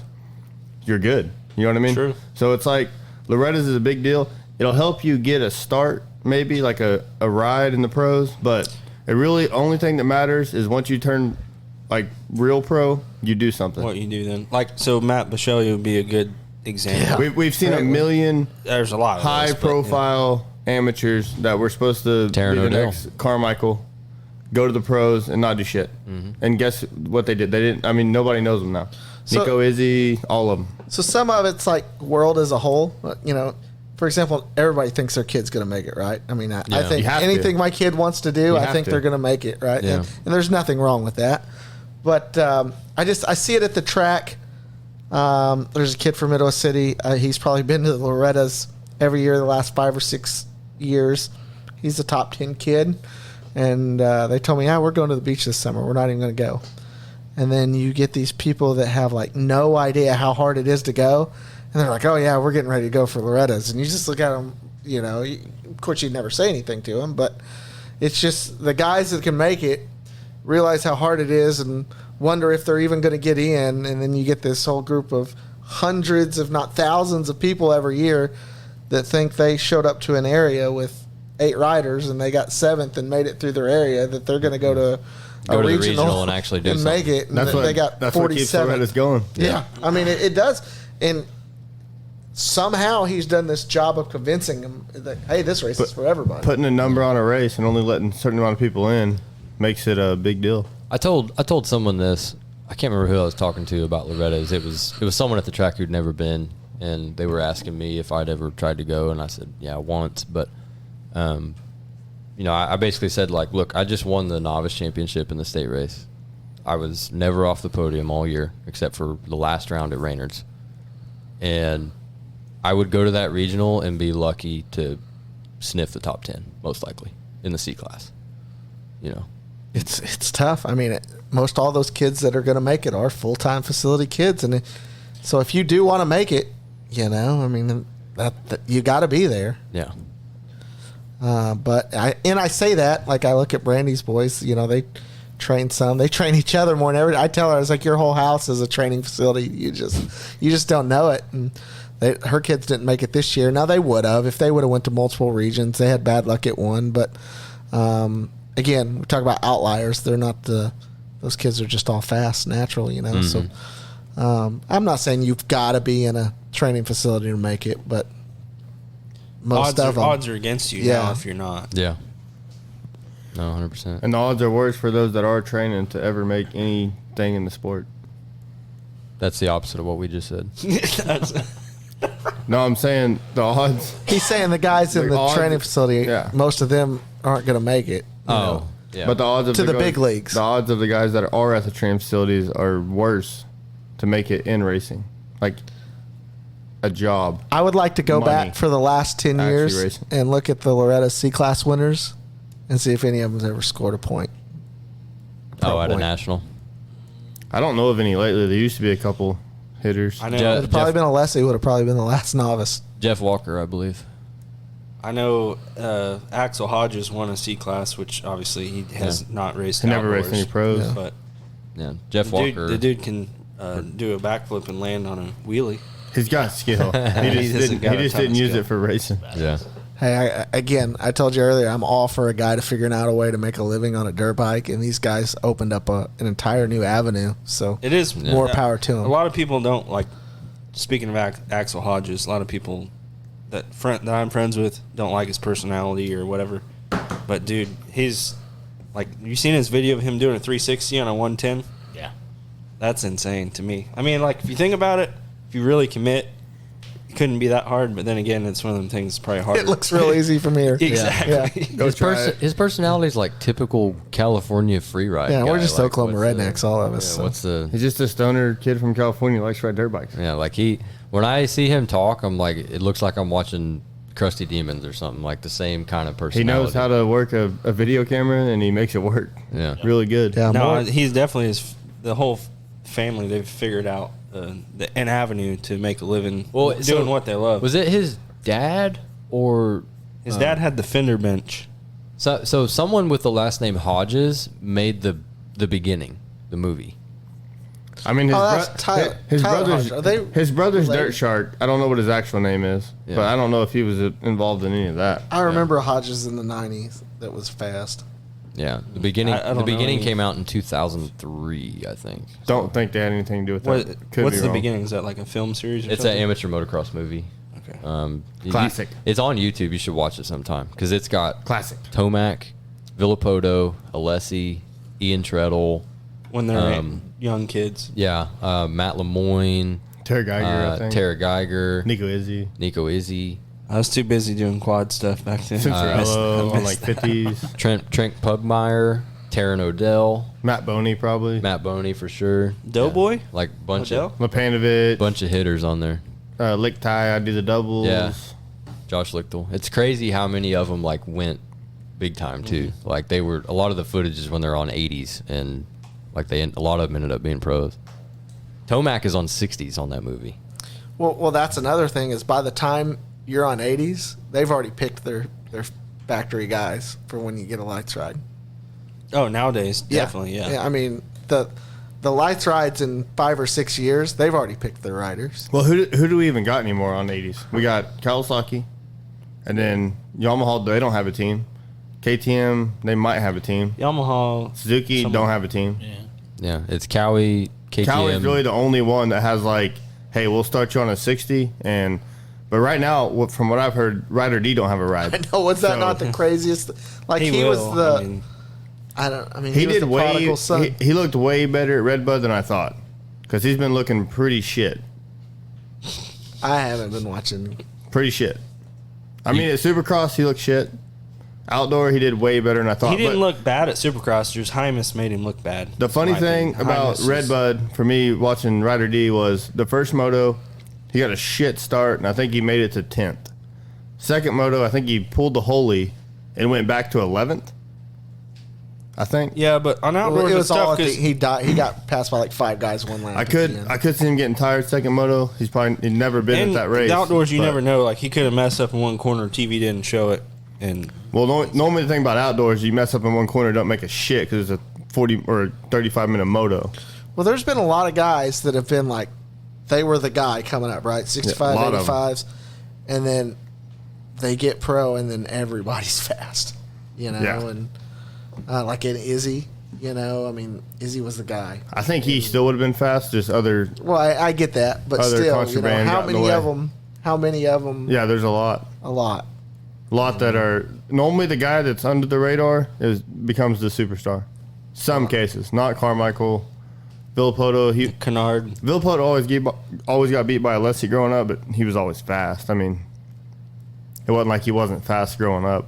Yeah, but so you But talk Dungy- about Trey. Nobody talked about Trey till he was. That's he had what a I'm Team saying. He was Green kind ride, of he was but kind of under the still kinda radar. under the He radar. wasn't like They started talking about Trey as soon as his dad died. he wasn't like Cincerello or Ryder D on 50s, 60s, 80s. The man to beat every Yeah, I time. mean, he was Cincerello- fast. Don't get me wrong, but Cincerello might be the biggest. He was just another disappointment, in the too. group of fast kids and not a standout. Cincerillo to me is the same as Ryder D. I think he if was he- the prodigal son of Kawasaki. He's done stuff. I mean, his first year, I don't know if it was his first year, but whatever year Bogle won, he easily had wrapped up. Then he got hurt. And then ever since then, he's got hurt every Yeah, year. injuries been The year his- Bogle won. Yeah, the year Bogle won his lights title, his lights. You said Cincerillo had it wrapped up? Cincerillo had it wrapped up. There was like 3 Kawasaki guys that were going to two win or it. 3 people And then that should have won. Davlos had it wrapped up. He got hurt, and then Bogle stepped in and took it. I think Bell was going to win it maybe at one No. point. I guess I didn't There was realize. 3 guys Not that crashed that year. out. Yeah, Bogle did kind of. I mean, yes, he was most consistent, so he won it. Got to be in it No, to he win put it. himself in the right position. I'm not taking anything away Yes, from but him. if none of them got hurt, he would have been third. I guess or I fourth. didn't realize Justin was racing Cincerillo that year. You weren't quite in the game, the Supercross game then. Might not have been. I think that's- I what think year was that? That was when you were dirt bikeless. 12, 13, 14, 15, 16, 17, something like that. You were in Coolidge. No, I think it was like 13. I was thinking it was older than that. Could have been 11. I think 12 was. I'm trying to think of that 11, Honda. 12. That Honda was probably a 11. I remember Justin winning the title, so I know I was watching shit. But I don't know why my mind says 2000. Hey, we got Google right in front of us. No, it wasn't. It wasn't. I thought it was 8. that big 10 side or number 11. plate. It wasn't 8. you're right, Chase. Justin Bogle Supercross title. Easy. Maybe not. You're not going to find Google results as easy as you think on dirt bikes. How long has Cincerillo been a pro now? 4 years? 2011. So 11. It says he turned pro. No, he turned pro in 2011. So I bet it was 12 or it was 13. Cincerillo's been on 450s for what, 3 years now? 4 years? I don't know. I'd say it's probably 2017. I just remember it was like, it kept looking like one of the Kawasaki guys would have it wrapped up and then they would crash out. Get hurt. It was kind of the same when Mookie won his. There it is, 2014. 14. It says no. It says 5th place, 2014. No, it said he won in 14. 2014 Pro Motocross, 5th place. That's motocross, not supercross. Oh, Go back. Hit the back. You are correct. First career or Right. something. 250 SX title 14. Okay, May 3rd. so you're right. I was in college. Yeah, I knew. Yeah, Yeah, you were on that Jack Daniels end, son. That's why you don't remember. I really did like kind of shut off that part of my brain for a few years though, because That's what I was just trying to tell you. it was bringing me down too much to know I wasn't racing, honestly, or at least that I didn't own a dirt bike. Have you heard the news about Nichols and Bogle being on the same team though, 450 next year? No, I haven't. I think it's That's kind of cool. Rocky Mountain. They're starting a team again, and most from what I'm hearing, most likely Bogle, Nichols, 450 guys. What kind of bike? What flavor? I'm guessing K Dunka, but I have no idea. K Dunka. Kmart trash, whatever you want to call it. Kmart Trail Machine, yeah. What? Kmart Trail Machine. Yeah. Kmart Trail Machine. Yeah. Kmart That's Trash KTM. Machine. That's what we always called it. I never heard the Trail Machine version. That's the Woods version. Yeah, right. Fucking Woods guy. Stop it. Hey, Jeremy, when you were talking about Woods guy, I think you were thinking of Plessinger. Plessinger yeah. was the Woods guy that Plessinger turned was motocross. Yeah, he was. I was good in glad the to see woods. him back up on the pipe at He looked Southwick. good. He looked good. Anstey looked pretty fucking Dude, good. Yeah, he did. And that's a brand new team. Like, I think first race was at Redbud and I'm just so yeah. ready. I'm so ready for Jett to get to 450s and see if he can dominate. Yeah, I've never who seen knows? I've never seen somebody ride like him. Yeah, he's pretty amazing to watch. I really want to know the truth between Hunter and Styles too, because I didn't see anything from what I was seeing. Well, on, you on saw footage. Hunter's crash, but they didn't. You couldn't tell leading up to it if Styles caused that. Which the way Hunter was acting, it was that he was pissed that he caused that. I think he's just butthurt right now. Yeah, he I could have think been. both of those kids went in and they decided, look, we're going to do this and we're going to make it known right away that you're just not going to mess with us. I mean, one of them got into it with Fortner at the practice that year. You know, Fortner knocked him I could down. see anybody get into it with I know. Fortner. I know. 'Cause the funny thing is, he was like the mellowest kid, Fortner was, and he's pretty out there. He's just controversy all Yeah. the time. I got no problem with him, but it just sucks when somebody gets hurt that much. You can't really ever see what they're about. I mean, apparently everybody knows he's got speed, but he's almost gotten hurt so much that it's like, can he recover? We watched him ride a scooter one day when he was a little kid at the Stillwater skate park.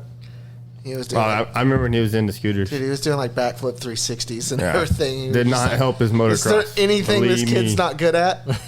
Motocross and supercross and staying healthy. Unfortunately. Oh fuck.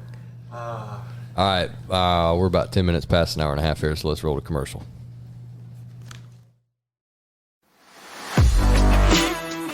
Is your bike looking thrashed right now? Those beautiful graphics you used to send pictures of to your buddies are looking roached out? And you need to head over to SSI Decals. SSI Decals is our choice at Pit Racing for graphics on all of our bikes because they continue to set the standard for aftermarket graphics in the off-road vehicle industry. They carry a complete line of graphics kits for MX bikes, quads, side-by-sides, sport bikes, snowmobiles, you name it, they make graphics for it. The kits are made from highly durable, ultra-pliable, wreck-resistant vinyl, and they're easy to apply. Their triple-layer, aggressive 3M brand adhesive will not come off, and it'll hold up to even the most unforgiving conditions. So if you need to freshen up your bike for this upcoming race season, head over to ssidecals.com, and they'll get you hooked up.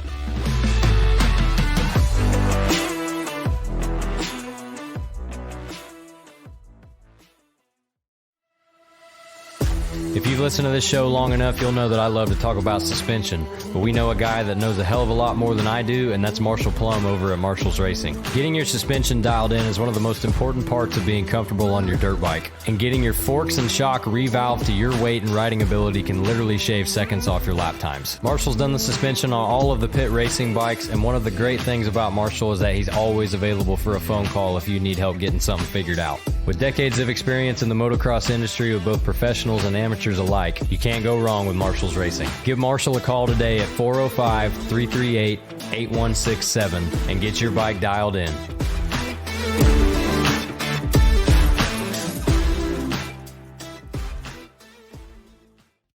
Tired of your kids living through their cell phone?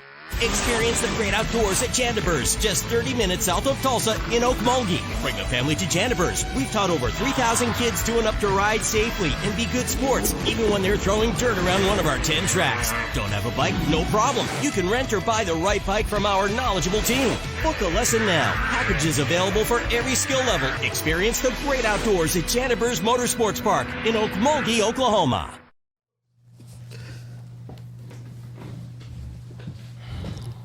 Rolling along here with the Pit Racing Podcast. Thanks for tuning in with us, episode 19. We'd love to be more regular, but, you know, we just ain't been eating the right food, I guess. Tony, I got a whole list of guys way more interesting than me. You know, I'll make some calls if you want me to. It really ain't a matter of getting people in here. It's a matter of getting ourselves in here. True. Yeah. I thought Supernova was dead for the last month. I hadn't heard from him. He's making babies. I guess, yeah. That's what Haley said. They're in bed by 7:30. I guess that's the ticket.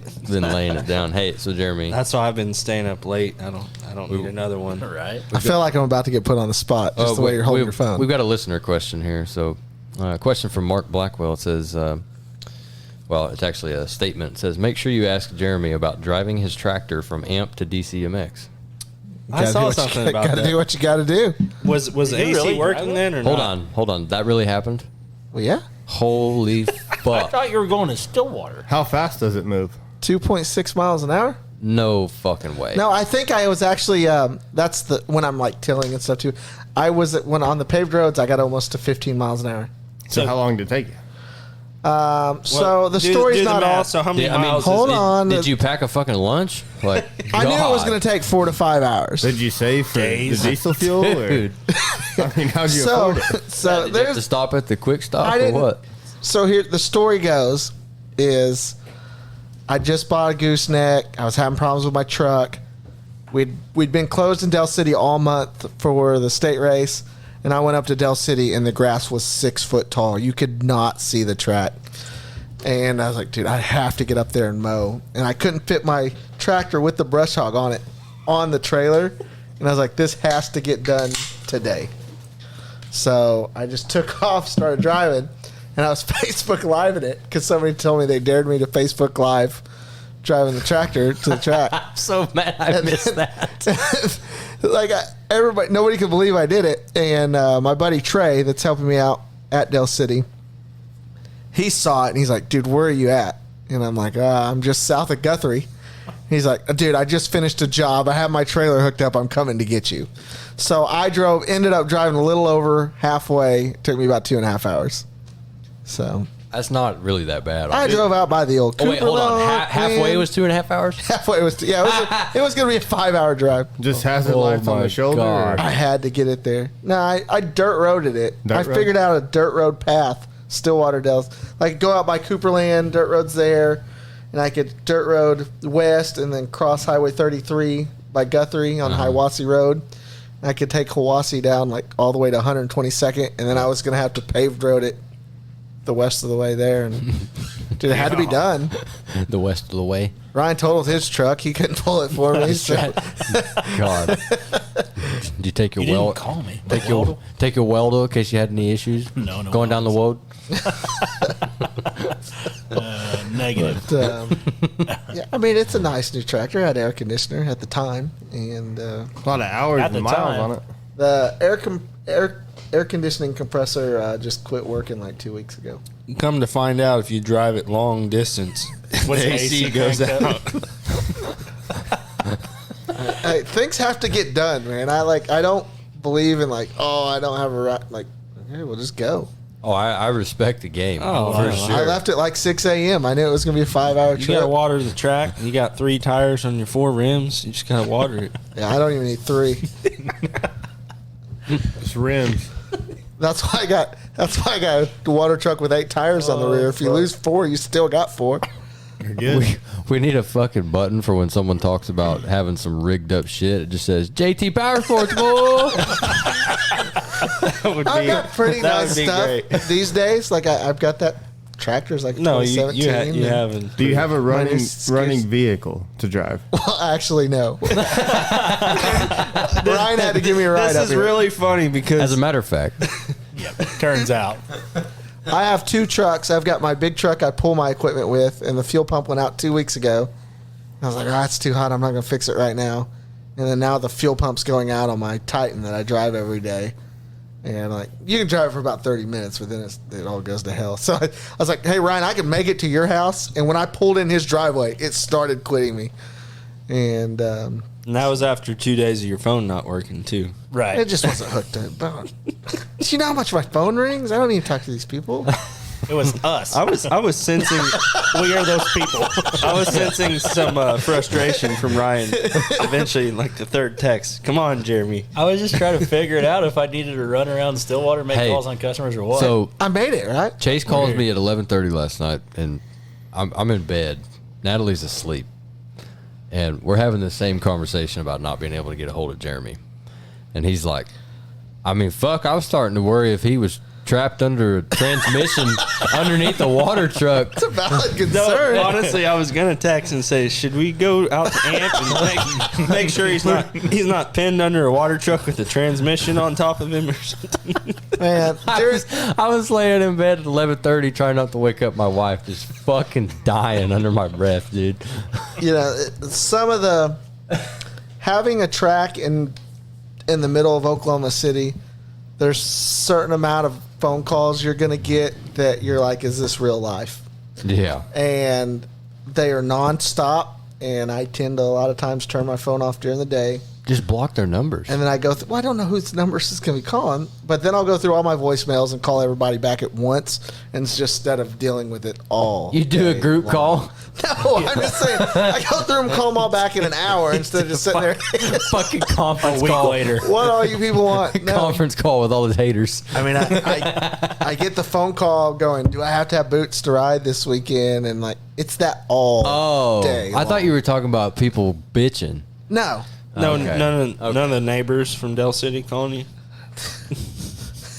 Nothing nice. It's interesting.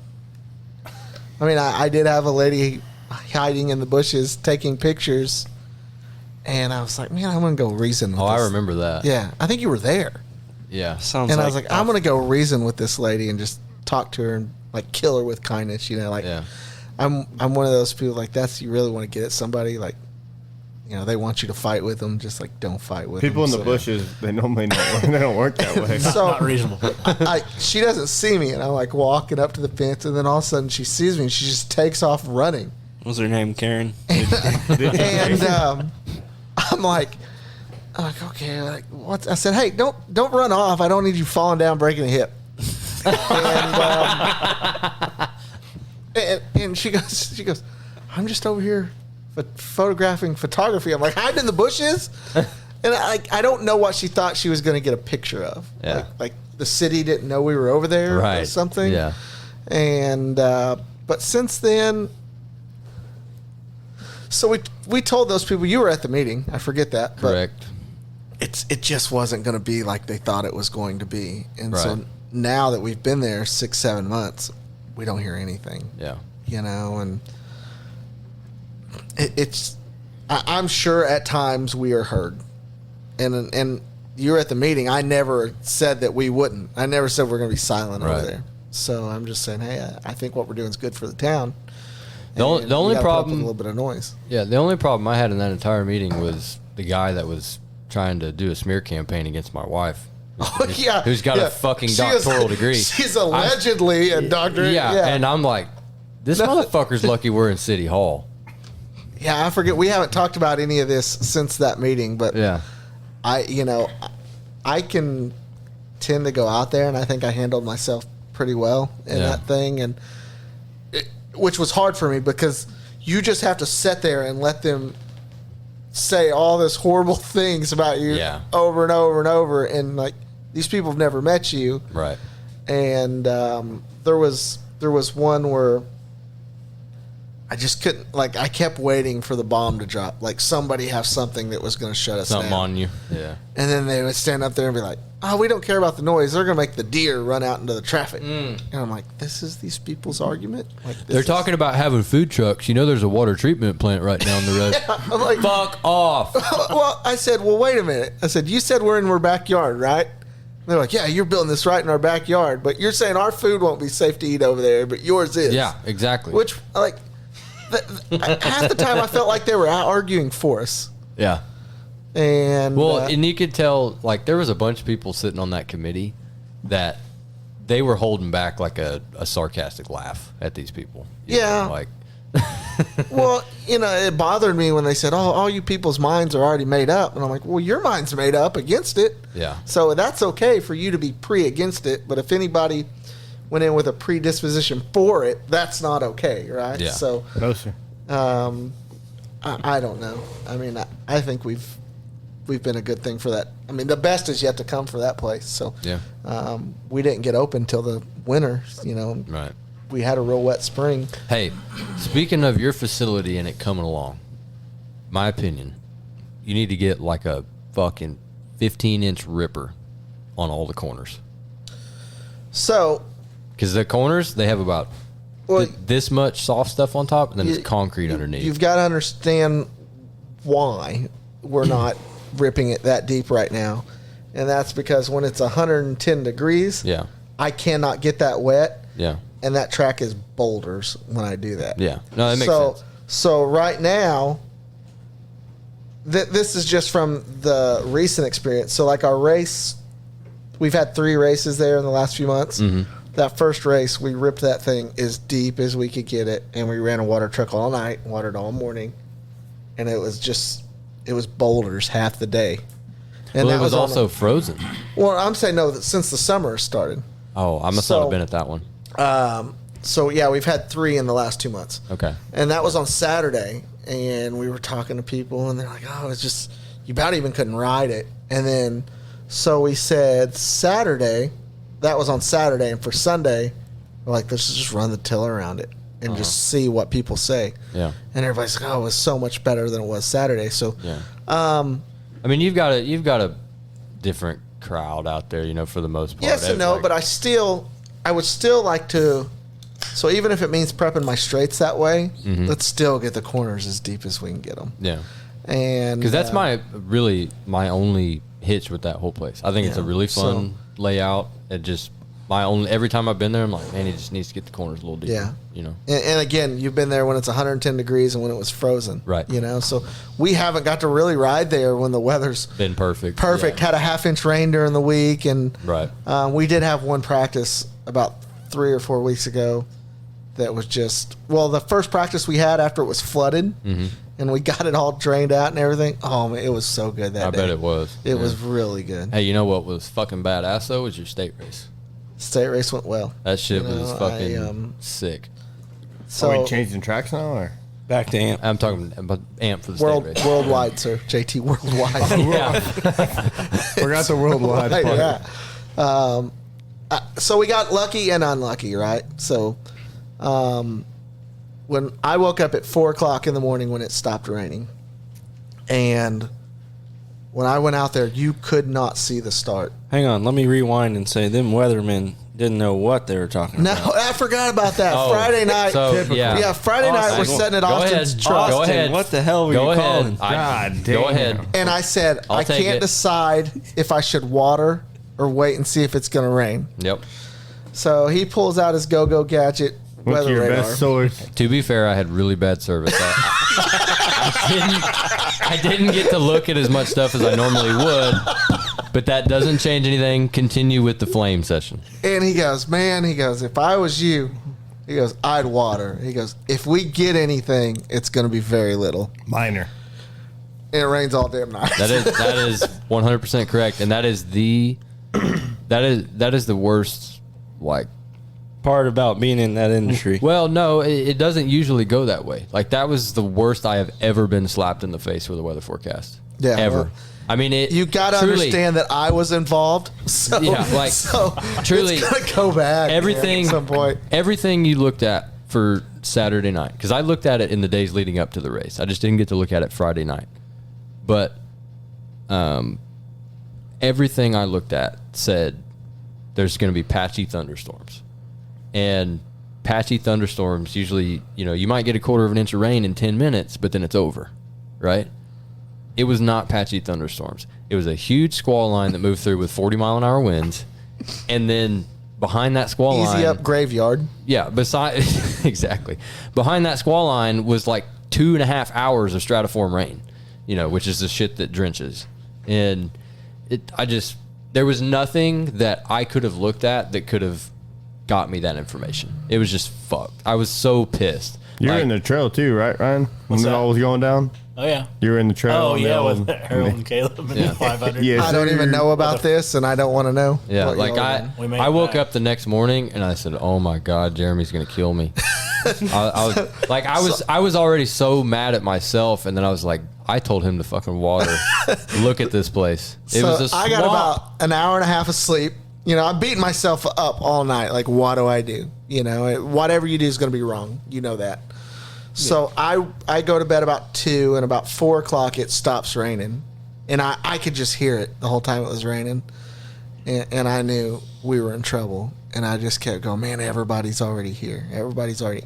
And I'm looking at the forecast, and I'm like, Sunday's going to be good. But there was not going to be any sun on Saturday. And I'm like, how am I going to dry this place out with sun? And I walk out to the start, and the gates were literally underwater. You could not see them. And I went and hooked my drag up to my tractor. And when this has happened before, I'll just use that drag like a squeegee and just kind of do circles and pull that water down to the end of the start straight. And I've got a big drain cut down there, and I'm just trying to speed up the water getting to it. And I did that till daylight. Well, when daylight got there, I realized that when I drove onto the track, since I couldn't see the gates, the drag caught the edge of the gate, and I ripped out the entire right side of the gates. You didn't feel that? Yes, but I thought it... He said, fuck it. I did feel it, but I thought it just clipped it. Yeah. And like bounced off. And We'll worry about that later. So 7 a.m. hits, and I'm like, well, we're done now. What do we... I can't fix this. Call Doral.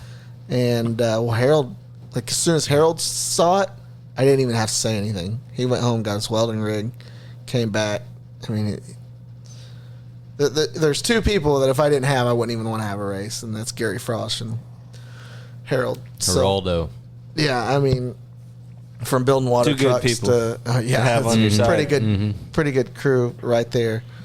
And I promise you, the gate works better now than it did before. So I did happen to have spare hoops in case something ever happened there, but the frames were all bent and torn to shit and had to be rebolted together and re-straightened up. And I don't think it took Harold an hour. And I pulled another 2 hours, pulled water off the start. And I made a decision early that I was like, it's going to be good Sunday. I think if we do a good job of anything, it's running races fluently and smoothly, and we get through stuff. Mm-hmm. And I was like, I can get all these in on Sunday. Just give me Sunday. And there was some back and forth. They're like, well, let's just wait. And I said, no, people want to know what we're going to do. And I just said, let's make this call. So Brad called Marshall. Marshall said he was good with it. And then as soon as we got the water off the start, we went out there and ripped it, and it was just like, it was perfect. Yeah, so I had to work that Saturday, and I showed up at 5 o'clock, 4:35. And, of course, practice, all that was pushed back, and track was amazing. By the second round of practice, it was the best. I caught the last round of practice for the day, but it was sweet. Oh, I remember you came over to us and you're like, "This is the most technical this track will ever be." Well, so I mean, you know how much it rained that night, right? Yeah. I can never get that amount of water down with a water truck. No, not a you chance. just can't. You can't replicate because when you're watering and you go fill, the water you just put down is drying. Mm-hmm. Yeah, half is soaking in, half's evaporating. Exactly. Yep. So, to get it really down, there's no replacement for base moisture. Mm-hmm. There's just not. And I mean, I couldn't have made that track any better on purpose. Yeah. There were so many ruts of that Saturday practice. It was badass. Yeah, it turned out really good. So, and then the crazy part is it didn't. It rained that much Friday night.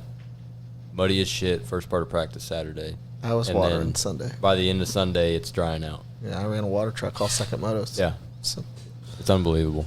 But hey, it's okay to get. I don't want to say we got lucky because I don't feel like we did because of how hard we had to work to even have the race. Mm-hmm.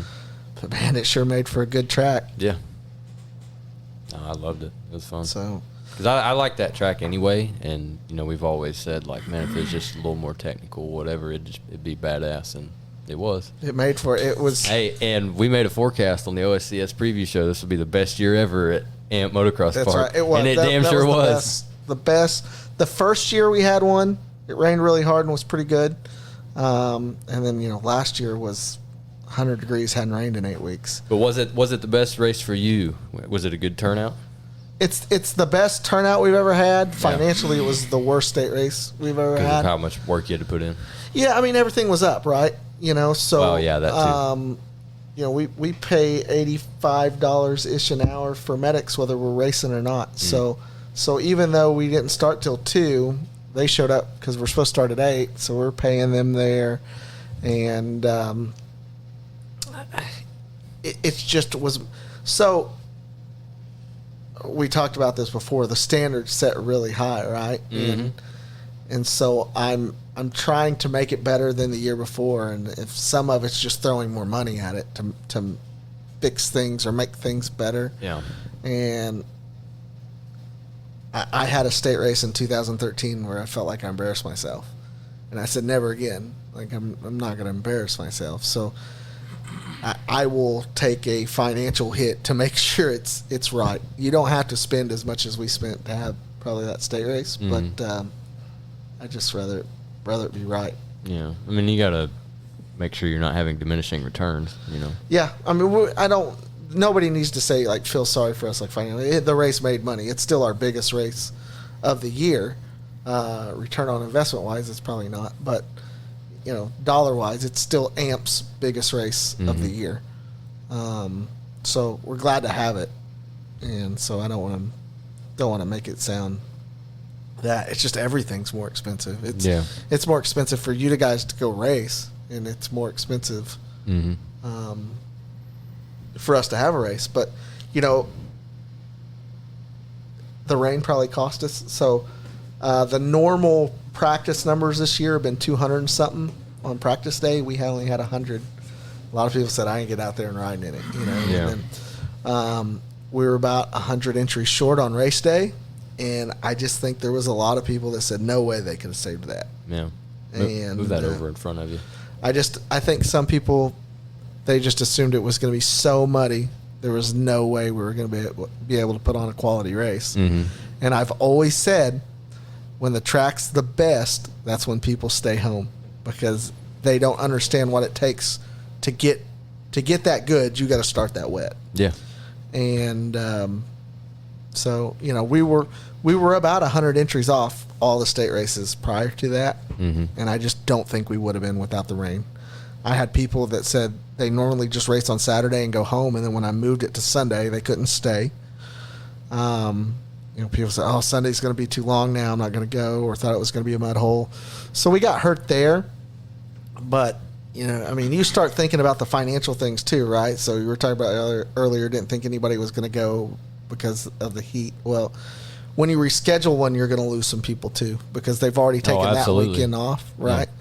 Yeah. And then, you know, my just deal was, I'm looking, the pits were full, you know, so I'm going, everybody's already here. We've got to figure out a way to pull this off. And I think I worked on the track 5 hours before I realistically thought we had a chance. Yeah. I don't know that 7 o'clock when daylight came out that I even thought we were going to race. I think it was about 9 o'clock before I even was like, okay, I think I can see the finished product from here. Mm-hmm. At 7 o'clock, it still looks like a river running down the start, and I'm going, how are we going to get there? Yeah. And just kept moving. So worked out. But I guess that we can kind of talk about what we're going to do going forward with the since we're on AMP now. Maybe now's a good time to. Yeah. So you know, I guess the audience for this doesn't necessarily all listen to the podcast, but those of you that do, that we're planning on coming to the pit racing party in the Pasture. We've decided, due to extreme drought conditions at AMP Motocross Park, that we are going to reschedule the event to the weekend of October 22nd. It'll be Friday, Saturday, and Sunday, the weekend of October 22nd. So I think we had some rain at the state race and then right after it, and then immediately into just nothing. And if you can't even drive down our roads and see what's going on in front of you. I do not have a drop of water on the entire property. All my ponds are empty, creeks dry. We are just closed at AMP for the foreseeable future. This isn't something we can really just move to Del City. Yeah, that's probably not the environment for that. We've got a lot of nighttime festivities planned for this, and just Del City's really not the place for that. And you know, we waited as long as we could to make the call. We kept looking at the forecast and saying, "Is rain coming?" Next 2 weeks is, you know, all I know how to pull up the forecast for, and I don't show a drop. And we are going to be doing a side-by-side straight rhythm race at this deal. That's kind of Ryan's project there, but without any moisture, man, you think motorcycles create dust? Just stick one side-by-side out there and see what it looks like. And we talk about no replacement for base moisture. Well, I've got none, and I've got no water. No water in the pond. Yeah, no water pond or the creek that we normally pull from. Yeah. I cannot have an event there right now. We just can't, and I'm bummed about it. We're just hoping something changes with the weather for the fall. I had sent Austin a deal. I'd noticed on Mesonet something the other night, but said for like the last 30 days or something, Stillwater, it was at 0% of average rainfall for this time of year. Mm-hmm. We are 0%. That means we've got nothing. We got lucky and got a little rain Friday in Del City, but man, Stillwater, it is dry. Like I said, you can hear the grass crack when you walk across the pits. I haven't even had to mow since the state race. Nothing's growing. We're in pretty bad shape out there at the moment. But yeah, I don't know. Maybe this will, maybe it'll work out for us. You know, I hate to reschedule because just like we said about the state race, you reschedule, you do tend to lose some people. But it's actually been for the state of Oklahoma. It's been the driest 30-day period in the previous 100 years, the last 30 days. I feel like we either get way more rain in one part of the season and then we get none in the other, or we get you know what I mean? It's like it kind of bounces off each other. Don't get me started. That's typical Oklahoma. Only that one year I was living at Chase's pretty much, and we were riding his track that we always got a little bit of rain at night. Yeah, we did get lucky. But that was cool. It's really common in the Southern Plains to have what's called a pluvial, which is a really wet spring, which is what we had this year, followed by a flash drought, which is what we're in now. It's super common in this part of the country to have that happen. So yeah, we got all our rain for the year at once. Yep. And so I don't. When we built that track at Del City, there's a 16-foot hole there that's probably 200 yards long, and it filled up. I mean, hundreds of thousands of gallons of water in there. And that was a month ago, and there is no water in that hole. Bone dry now. So yeah. I just got other water sources there in Del City. Yeah, this image we've got pulled up here is a map of percent of normal rainfall for the last 30 days, and there are zeros everywhere all over the state. If you look at so these numbers we're seeing are how much inches we normally get. No, this is percent of normal. So this is Jeremy right here. That's zero. Me. I'm up in that very top corner. So right there in Osage County, what's that 14 mean? So that means over the last. So let's say at where that 14 is. So for the last 100 years, every year they average, let's say, 4 inches of rainfall from June 11th to July 10th. That means they've had 14% of that. Those are percents? Yeah. Yeah, so that's like that's like a quarter inch. That's like a quarter inch, yeah. I mean, I know what a quarter is, so I was just curious what the numbers were. Yeah. But Stillwater's at zero. Yeah. We've had none. Jeremy's got zip. And this is my house right here, this number 2. So the panhandle's looking pretty solid, though. They got 2 or 3 inches today, I heard them saying. All the wheat farmers out there are fucking living their best Hooting life. and hollering? Yeah. They're doing pretty good out there. Fucking growing some whiskey, boy. Shit. Rattlesnakes out at Little Sahara. Every year the Mesonet they'll make posts, talking about how rain's looking throughout the state, and it'll be southeast Oklahoma's looking amazing as always. The center part of the state could use a little bit of water. The Panhandle is in like a 50-year drought. That's usually how that discussion goes. But they're doing a little bit better this year. So yeah, we haven't just forgot about the place. It's much easier for me to roll out of bed, jump in a piece of equipment, and get amp ready than it is to drive an hour and a half to Del City. But right now, that's where we got water, and we don't have any in Stillwater at all. So yeah, October 21st, 22nd, 23rd. Expect an updated flyer here within the next few days. We've had some kind of a meeting today, tweaking around some of the events, changing some things up maybe. We want to make this an all ages thing where you can bring your kids and everything at night. Put the kids to bed. It's gotten a little wild in the past. It's never gotten out of hand. But, that you know of. I mean, other than those 7 or 8 times. But it's all ages during the day. We usually bring the big water slide in for the kids and things like that. So, but yeah, when we said we wanted to do this, we wanted to do something that was just more about the moto families getting together and hanging out. A lot of people didn't like when we went to 2 days of racing on the state race because they said Saturday morning was for coming in, have your practice, and Saturday evening you just got to hang out with all your buddies. It wasn't just go the whole time you were there. And, the racing just keeps getting more and more serious, and we just wanted to have a weekend where it wasn't about the racing. It was just about the hanging out, having a good time. So that's what we're going to do. October 21st, 22nd, 23rd, pit racing party in the Pasture. Bull. Who brought the Miss Vickies? That's Chase. That's from the lunchroom. Oh, yeah. Like the loudest possible chips. Austin. Yeah, was, that's why I'm not eating them on the air. Austin was previewing us a new single today. I think we're probably gonna hear that there. What do you think? Shoot, Definitely. that's what I'm looking forward to most Definitely. is the Austin Dixon concert. Those pretzels are fucking terrible.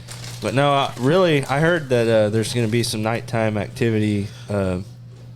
Famous Mr. Ryan Nichols jumps fire on a little Allegedly. on a little Sometimes Allegedly. we make it. Sometimes we don't. on an Atwood's bike. What's the name for that bike? It's a Massimo 200 Massimo. with front forks. So it's going to be tuned in, ready to go? Sure. I mean, last The air time filter fell off on me going through the river the other day. So we'll see how it goes. Tune her in, get her ready for the fire jump. last time I seen it run was Gold Rush jumping the fire. Nobody said he's got to make it. He's like I think Evil Knievel. He gets paid for the attempt. He spread the logs around, knocked the oil pot, whatever you call that Smudge thing, pots. smudge pot, knocked it over. Those were not safe. Both times. Wrecked into a Grom, knocked it over. I didn't. I remember It was hilarious. Huh.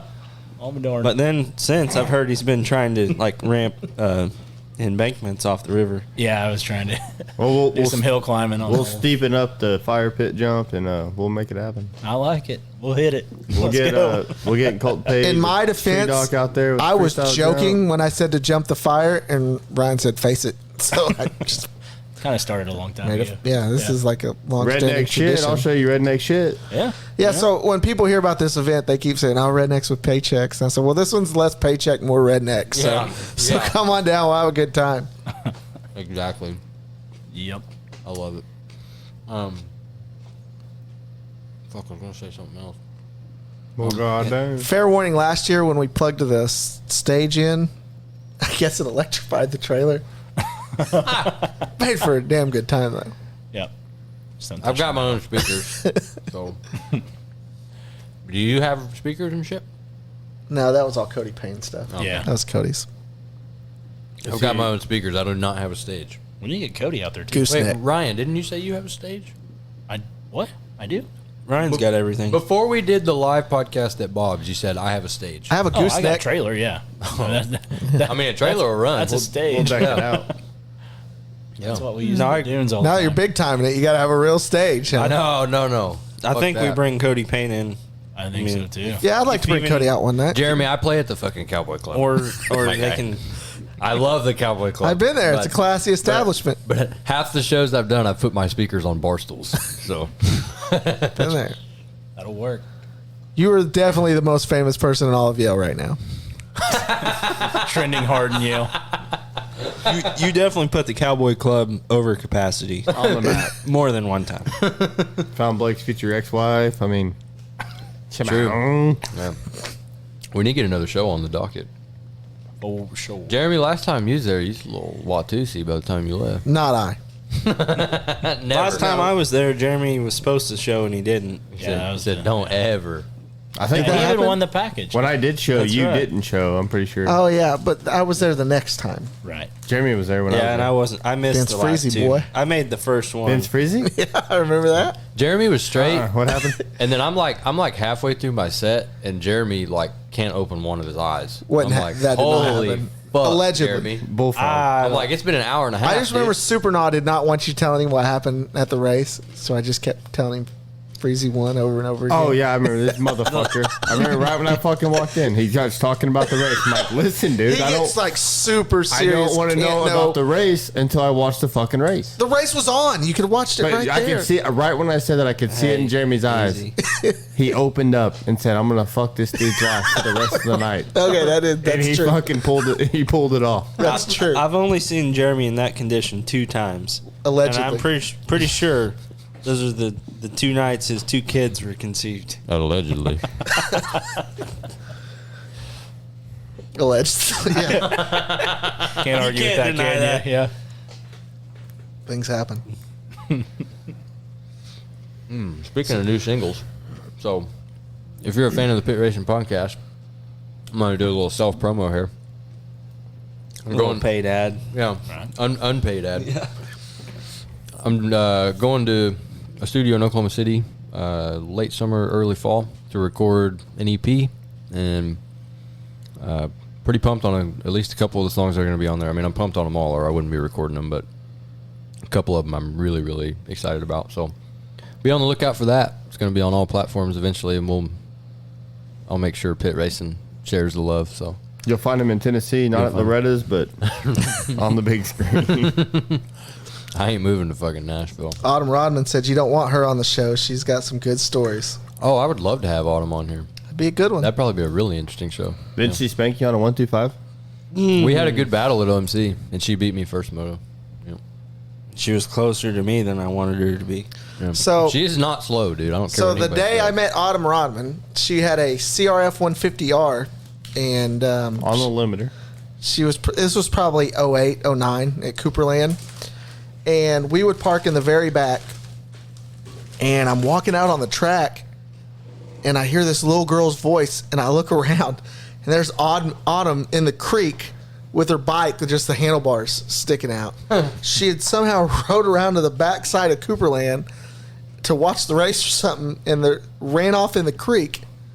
And like I just happened to walk by, and I could hear her, and the bike was stuck in the mud, and that guy had to go get he had to go get the tractor with a chain and hook it up to the bike to pull it up out of the mud.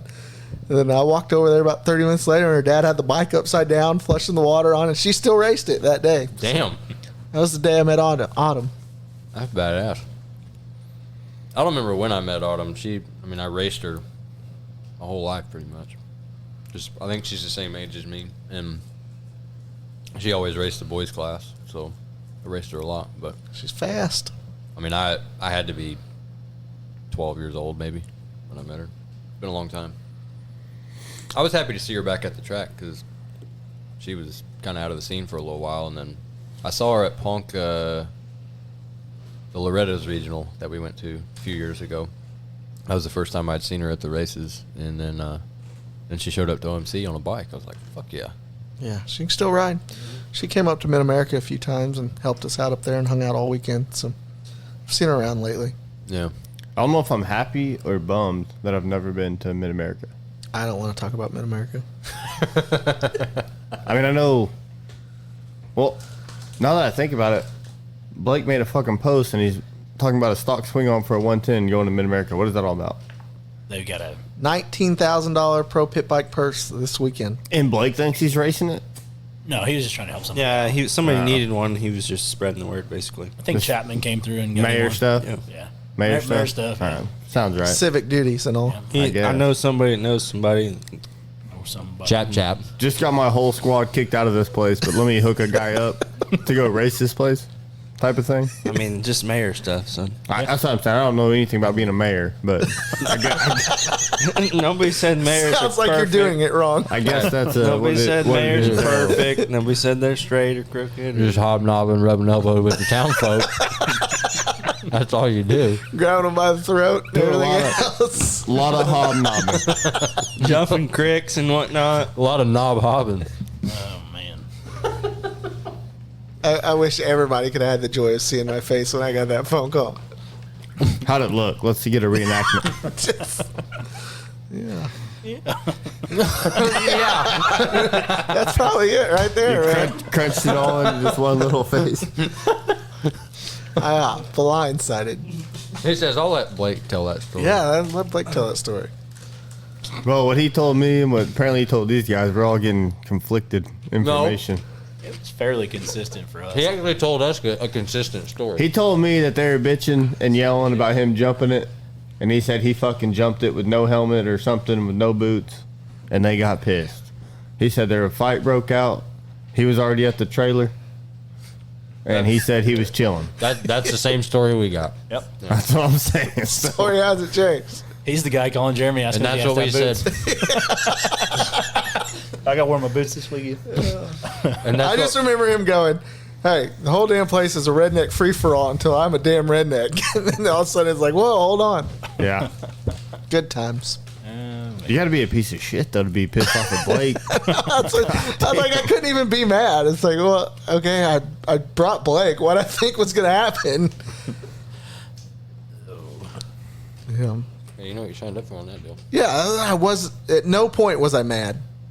It just comes with the territory. Yeah. That's why you hang out with Blake. You never know what's going to happen. Ever. Something's going to happen. Just what? Hey, so fucking Tomac, the dog, is back in the house. Oh, yeah. Yeah, I don't know. You fucking live and breathe dirt bikes, Jeremy. Yeah, but dude, and you don't watch the goddamn outdoor nationals. No, I did. I watched it all, but All right, what do you mean Tomac's back in the house? Are you saying he's back winning 5 in a row, or? Yeah. like I'm real pumped on the light stuff right now, and for some reason the 450 class is boring me to death. And it shouldn't have been that way. I guess with Dungy and Crowley coming over, it should have been like the most exciting year. 450 class is boring? Yeah, I'm bored It's to like death. the most fucking competitive it's ever been. Man, I don't know. I'm bored with it. What bores you about it? I don't know, man. Well, when I ask you a question you say you don't know, we just got to move on from there. Well, you know what I mean? All right, back to you, Austin. The dog. I just don't see multiple guys. I see one guy. The whatever it takes to win attitude isn't there from a lot of the top guys, and they just seemed like to be okay with. Yeah, we finished where we finished. I feel like you're only talking about one dude right now, but I could be wrong. K-Rock? Well, I think there's way more going on there than anybody With Roxon? realize. Yeah. Yeah, but you're talking about one guy. We got Anderson fucking charging every moto from last. We got Sexton coming from 8th to 2nd trying to catch Tomac. We got Savachi putting in dope-ass rides. We got fill-in riders putting in dope-ass rides. Ansi putting in a dope-ass ride. There's a shitload of stuff going on. I think what it really is for me is like in every era of racing, there was like somebody I was a huge fan of. And like I'm respectful for anybody that throws a leg over a motorcycle and makes a living with it. But there's nobody I'm all like fanboy over in the 450s anymore. I'm just really not. I'm a huge Tomac fan. I haven't been fanboyed over any 450 rider since Pastrana got out of the game. But that's been a lot of years ago. But I've had a lot of respect for a lot of other riders since then. Like, Yeah. When Tomac puts on what they call beast mode, like I can fucking watch that shit all day. I haven't seen Tomac beast mode since like 2016, 17, my opinion. There was I thought he was done. I'm not gonna lie. I thought I'd never see him be back to where he was. I thought he was just done. He never left, in my opinion.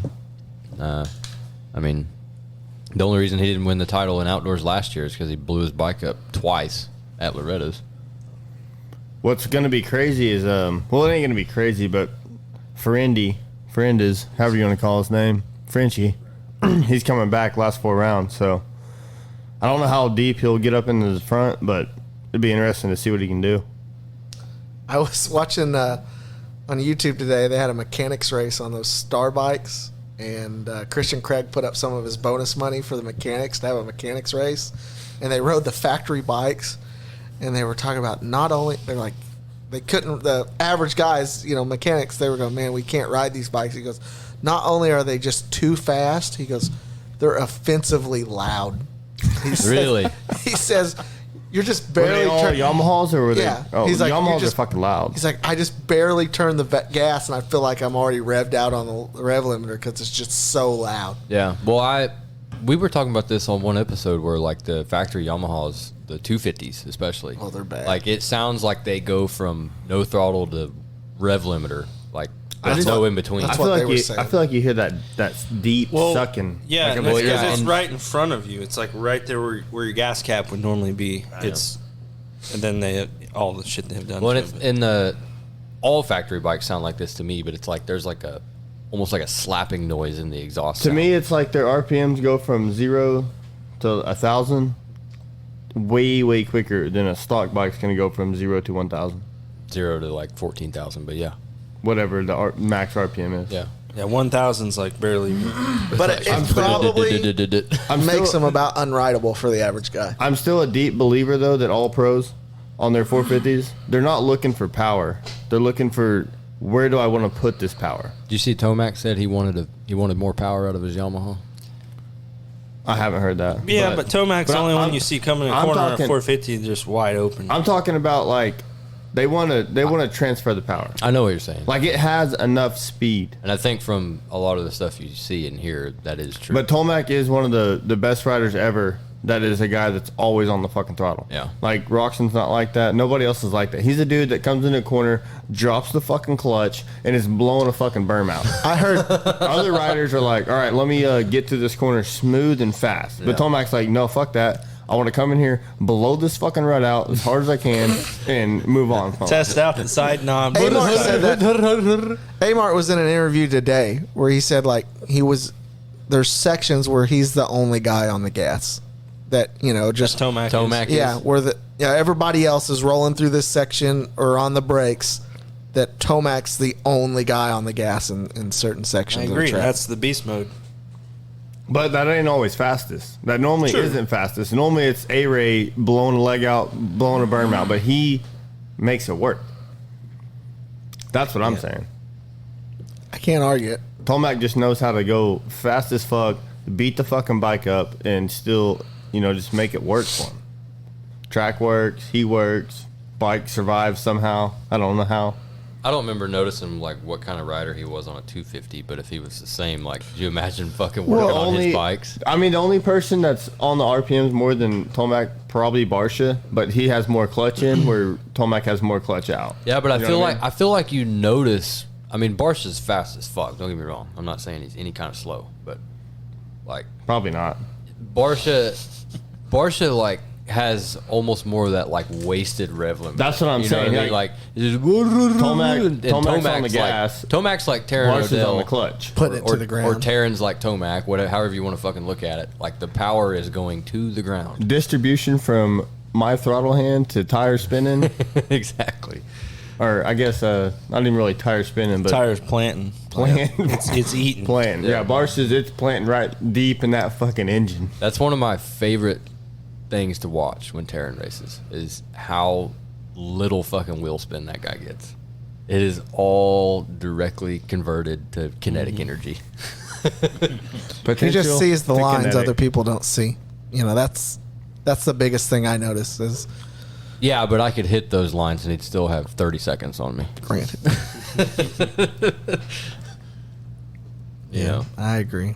But you are right. Like, but I also like at his speed, like some of those lines are almost mandatory. Like he was coming in with so much fucking speed to that quad you used to have at your place at Amp that like he pretty much had to sort of bunny hop the roller before it to where he could hit the face smoothly enough to not like blow his he was the only guy doing it like on the inside. Break his bike in half on the face. You know what I mean? Like he was like almost like BMX shit where you just kind of barely float over the top and then whew, because if he was doing like a typical scrub Joe like I was and just slapping onto the face of the quad and trying to clear it, like at his speed, I mean you'd have been hitting your fucking head on the bar pad.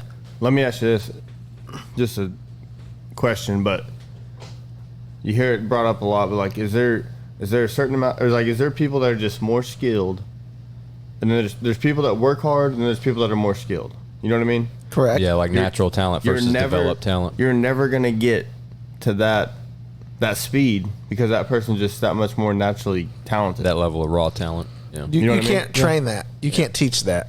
That's what I'm saying. Like, you didn't work hard for it. You didn't ask for it, whatever. It's just. So what are you asking? Do we agree that that's true? I mean, is that really a thing? Yes. So like right now, Tomac, whatever, you can't beat him.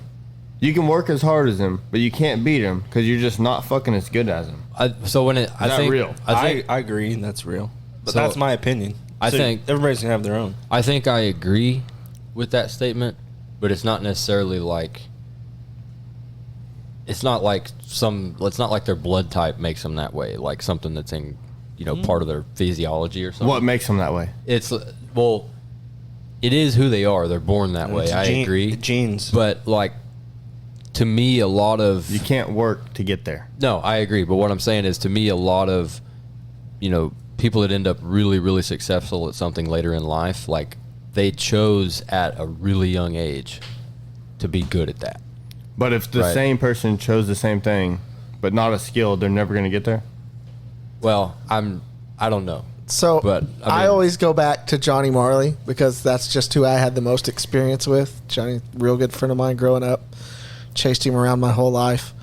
And I still remember the first day he showed up. I was 6 years old, and he just won.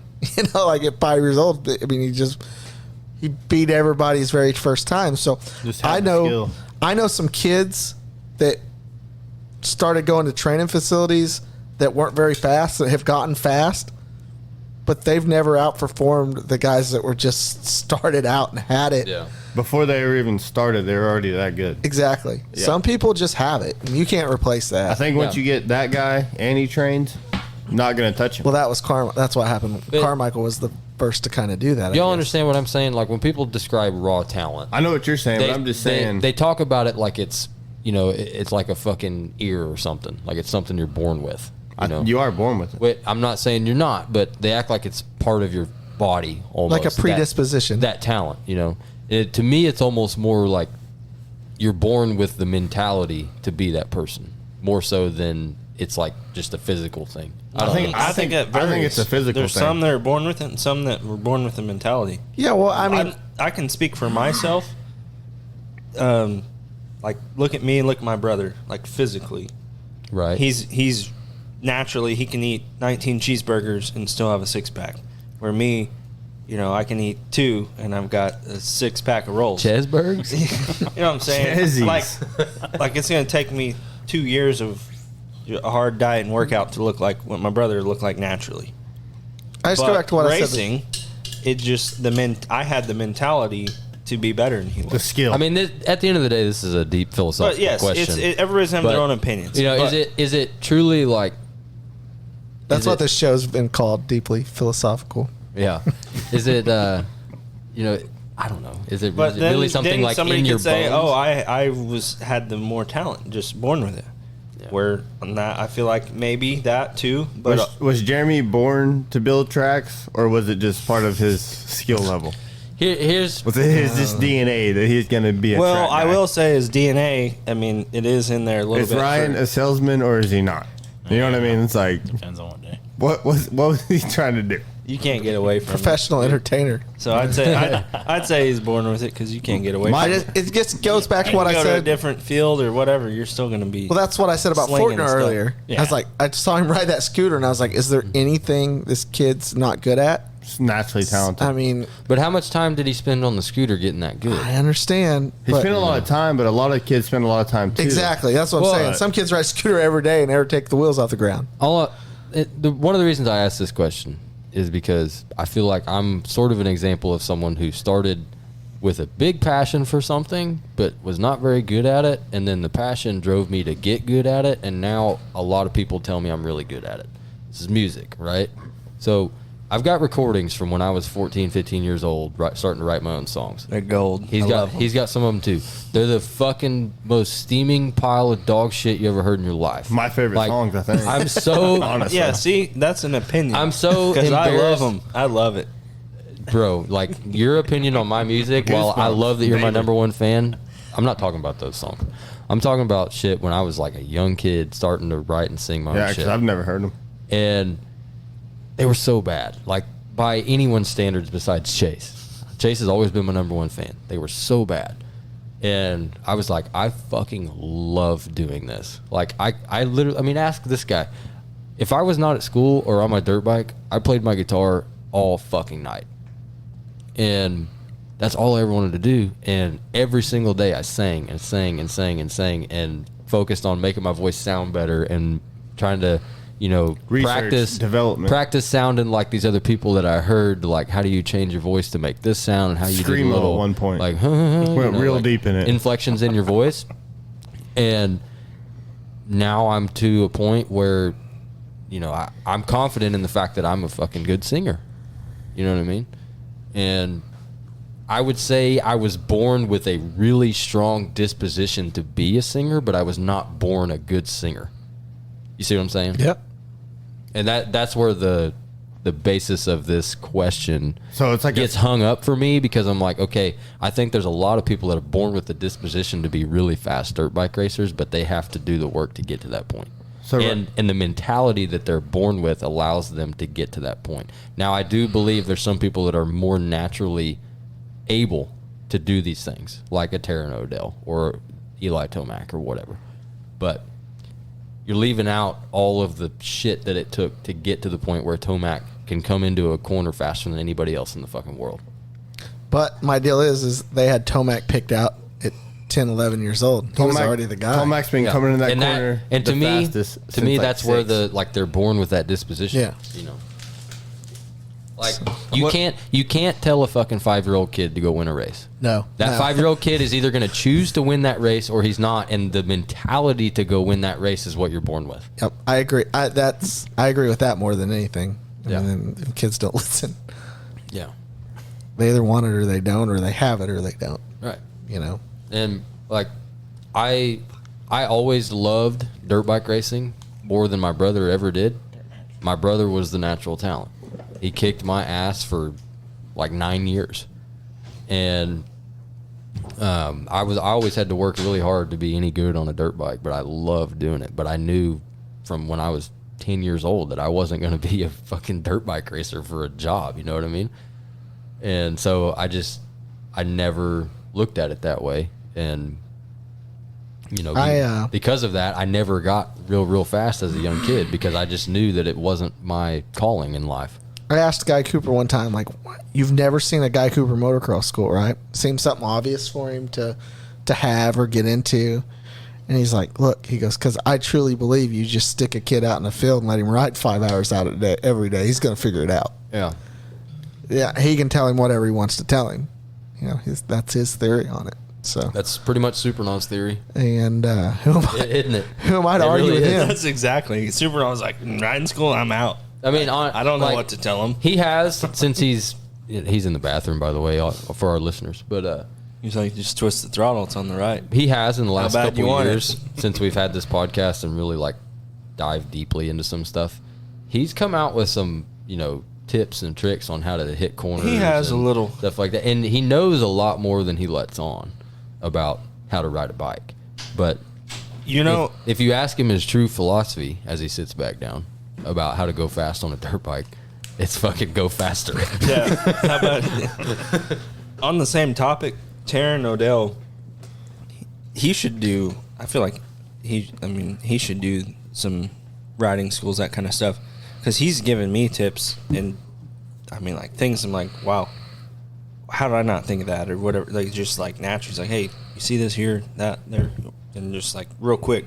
That's the thing that's about a no-brainer. Like what? Yeah. But it's just like his mind is up here, seeing that, processing it, where the average guy is not. Yeah, that's the thing about doing the training and stuff is you get stuff pointed out to you that's so fucking obvious, but it never crosses your mind. You know, like first time I went to Robbie Smith's, I was like, man, you know, I get arm pump once in a while, and that usually kills me in the last lap of the race. And he's like, all right, hit this corner for me a few times. And I did.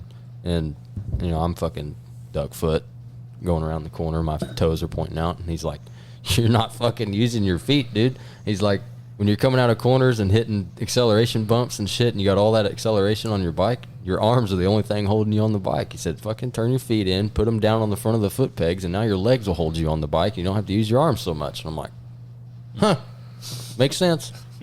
101. Yeah. Yeah.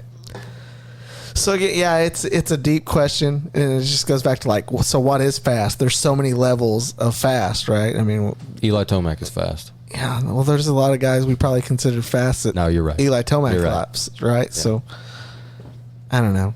It's something you could argue about all day. It depends where you are, how you define fast. To me, when you go to an OSCS race, Cole Supernaw and Jason Brunk are fast. I don't know. Jason Lawrence ever worked at it. He just yeah, you're probably right. Bike rider. That's a lie. So what Austin? I don't think he worked at it. He didn't work much as an amateur. He was just skilled enough, but now he works. He works really hard. That's not what I'm saying. Oh, I'm just saying. You know, I don't think he had to be taught to be as good as he was, or practice it. He just had it. You know, no, you're right. There's a lot of kids like that. Now, you probably never saw the best version of him because he didn't. But I think you're better off to have that natural gift than you are to. Yeah. No, I agree with you, but I go back to this again. This guy to my left, really talented guy on a bike, always has been, but he put fucking hundreds of hours in backwoods corner tracks and rocky ass fucking homemade dirt bike tracks, and like all of that contributed to how fucking fast he can hit a corner and get through a rut smoothly and all that shit. You know, like there was natural talent there, but there was also fucking thousands of hours on the bike that got him to that point. I think we could find examples for either side of the argument. Yeah. I just really think we can. I agree.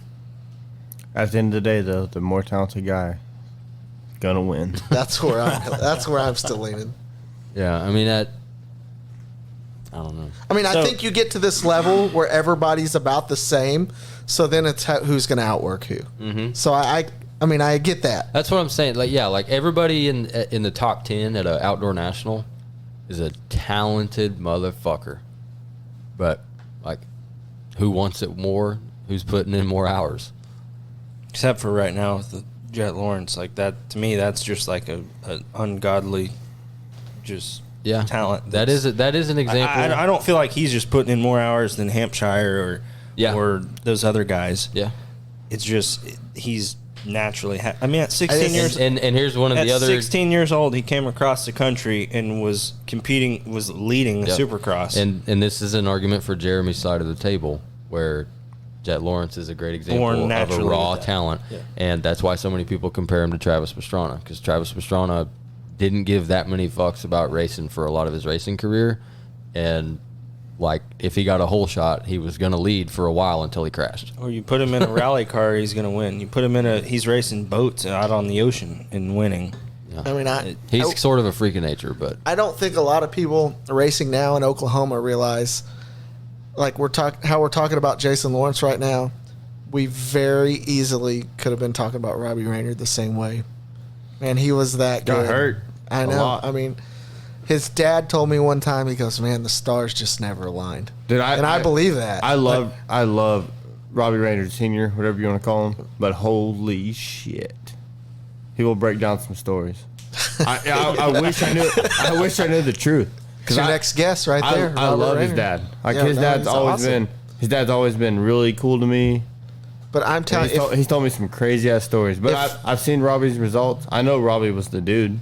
He was the guy. He's done crazy shit. It just never really all lined out for him. He hit a medic on a side-by-side at an outdoor national. I remember hearing about that. Track. I mean, come on. As unlucky as he was, again, a few different things would have went his way. It wasn't, I mean, because that kid had it. I say kid, he's older than me now, but when he was a kid, he was the guy. He was always the guy. And I don't remember how much. His 16-year-old contract is probably a drop in the bucket to what guys were getting paid now, but I think I remember reading in a magazine that at that time it was the largest ever, for a 16-year-old signing straight from Loretta's. I mean, I've watched him since 1985. I mean, he was always the guy. We talk about Jett Lawrence, and a mule could pull out on the track tomorrow, and Jett could hit it, and we would maybe in 10 years, Robbie had a good career, but we could very easily be talking about Robbie like we talk about Jett Lawrence or Carmichael or somebody. I mean, he was always the guy. Yeah. And I think a lot of those guys that you do talk about that, kind of got more press, or their names get mentioned more when you go back time, I think they would even tell you that none of them guys were as good as Robbie Raynard. They just weren't. Yeah. We weren't around, so I have to take your word for it. I mean, we just know the history, the stories, and the little bit of YouTube footage you can find. Well, they always talk about, like, the Bubba Scrub and everything. Mm-hmm. Like, dude, Robbie was doing that stuff on an 80 in 91. At 59th and Douglas. Like, that, it wasn't new. I mean, he's just always the guy, man. Not just locally. I mean, he won everything. And, I'm sure everybody in here has seen the Outdoor National where he went down and he caught back up to Carmichael. Mm-hmm. And, I've seen it, at least. It's unbelievable. Nobody, who else has ever done that? So I don't know, man. It's just a lot of people would love to have the career he had, mm-hmm. but you could I think we could very easily be talking about him like people talk about generational talent. That's the big argument right now, right? Is Jett a generational talent? Raynard was. He just didn't have, the luck. Yeah. And, but anyway. I just keep them talking about who these guys are that are the big argument online is Jett a generational talent. Mm. And you spend a lot of time on forums? Dude, all I read about is motocross all day long. I mean, as far as Jett goes, I mean, I don't know what the fuck generational talent means, to be honest with you, but he's been in the game for, 3 years now? He's won 2 titles, so I'd say he's on his way to being pretty good. Well, and now there's not a lot of guys that are coming in pro at 16. Like when around 2000 or the mid-90s, like that was the deal. Everybody wanted to get to pro as fast as they could. Yeah. Sign that contract, make some money on their dirt bike. Now they want to ride C-Class for as long as they damn can. If you're riding C-Class, you probably don't need to think about I don't think anybody serious is doing that. I understand, but there's not one. I say there's not one, but Jett is. Who's the last guy turning pro at 16 in the U.S.? And you got Jett, Voland. What's funny, too, though, to me is Kitchen. What is he, 23 years old? 3 or 4, maybe. Yeah. I think Kitchen's like at least 21. Yeah, he was a little later. But he's a rookie. But mid-90s, early 2000s? Jett's like I don't know, a seasoned vet in 17, lights. 18. But, I mean, back then, everybody turned pro I at love 16. Kitchen. I like watching Oh, Kitchen yeah, ride. no, I mean, Travis. Kitchen's same a thing. young Anderson. He's loose as shit. Yeah, I agree with that. He just needs the He's jersey. loose and fast. If he had the jersey untucked, he'd be just like Anderson. He's loose and fast, just like Anderson, but Jett's like not very loose, but it's stupid fast. Kitchen, though, what I've noticed is if he gets a good start, he's phenomenal. But if he gets a okay start, like he'll pass people, but he ain't going all the way to the front. For me, it's about like the track for him right now, but it is too about the start. When he gets a good start, he's done really good. But certain tracks, he just kind of. But it's like, he always comes to the pack. Like Jett or Hunter can get an 8th or 9th place start, and in 2 laps they're in 3rd, where Kitchen's not. Yeah, he'll come to. He's came to the pack all year, but when he gets the top Not start, as quick. When he gets a better start, like top 4, top 5 start, he'll probably end up podium, most likely. I love Hampshire too, though. He might be my favorite. I hate how shitty his luck is and how sketchy he is, He but kills me though because he always Hampshire. blows it. He always blows it. Yeah, but goddamn, sometimes Like on when I speeds- watch him, I'm like, when's he gonna fall in the corner? Oh, Dude, there one it is. thing people never talk about is Baggett's old shit. Baggett used to Oh, pull El Chupacabra? El Chupacabras used to pull like 4 second faster lap times at the end of the moto than anybody else. Right, And which come is from- now Tomac, but everybody forgot. I think it was like 2011 or 12 when the Chupacabra. Chupacabra sighting. Look out. This dude's coming for the fucking lead. That was back in the days of Plum sightings too on TV. He's 4 seconds down. Every last lap. podium, you'd see Marshall Plum over there checking the tires. Plum. In the Dunlop shirt. Dude. He's still working for him, but you don't see him on TV no more. Dude, Plum. What happened? Wasn't there something not too long ago where he was maybe switching Dunlap? Was that true or not? Or what? He was like switching from Dunlap, or am I lying? Nah, you're lying. I thought I remember hearing something. I don't think that'll ever happen. No, I remember being about 13 years old, and he seen that fucking star cross on my bike, and he thought he was gonna throw my bike in the trash. He actually spoke about it at a state series meeting a few years ago. They made him an offer. Hoosier, somebody, I think it was Hoosier. That's what he told us. And Dunlop pretty much said, "Why do you want to stay?" And Marshall said, "Supercross only." I think. At the time. Yeah. He told us that. He did. Yeah. He had a fucking doubt in his mind, though. That's what kills me. I can't believe he not even hit him. No, he just playing his cards. Just worked. Had to get an offer out of him. Yeah. I figured he'd have been so true to Dunlop, he'd have said, Hoosier, you can fucking get the fuck out of here. Don't ever come at me with that. I mean, that's probably about how it went down. You know he's got a Dunlop tattoo somewhere on him.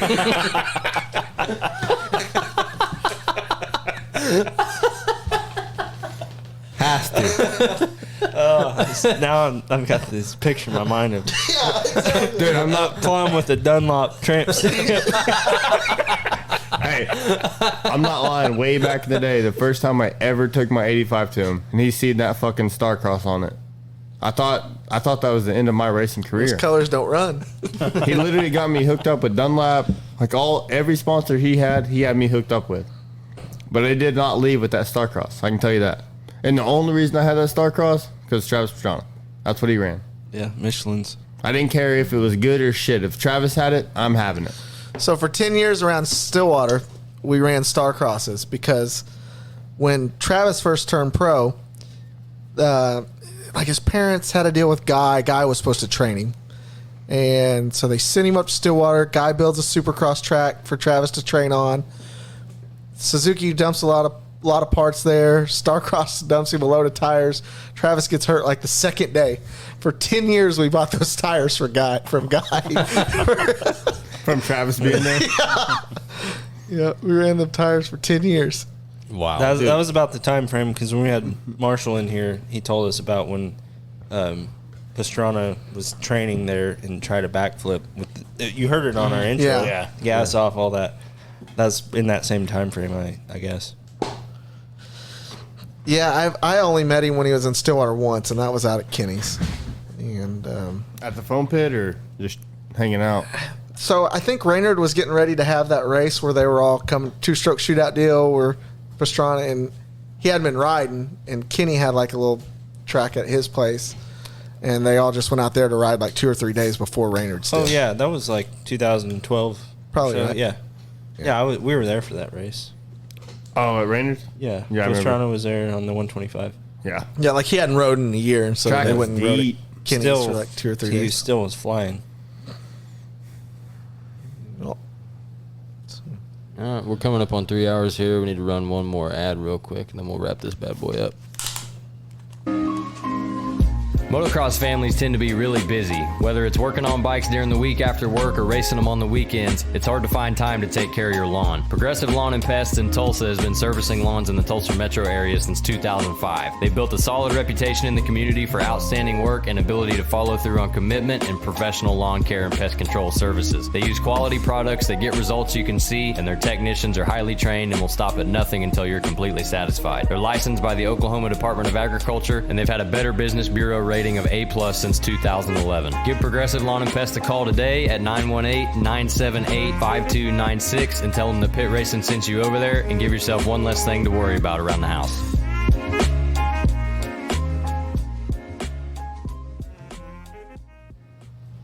I feel like a DJ over here hitting these sliders sometimes. You look like one. Got music playing in the back. Yeah, A little bit of jazz. No, a little bit of jazz. Did have a little saxophone in there. DJ Dix. God damn.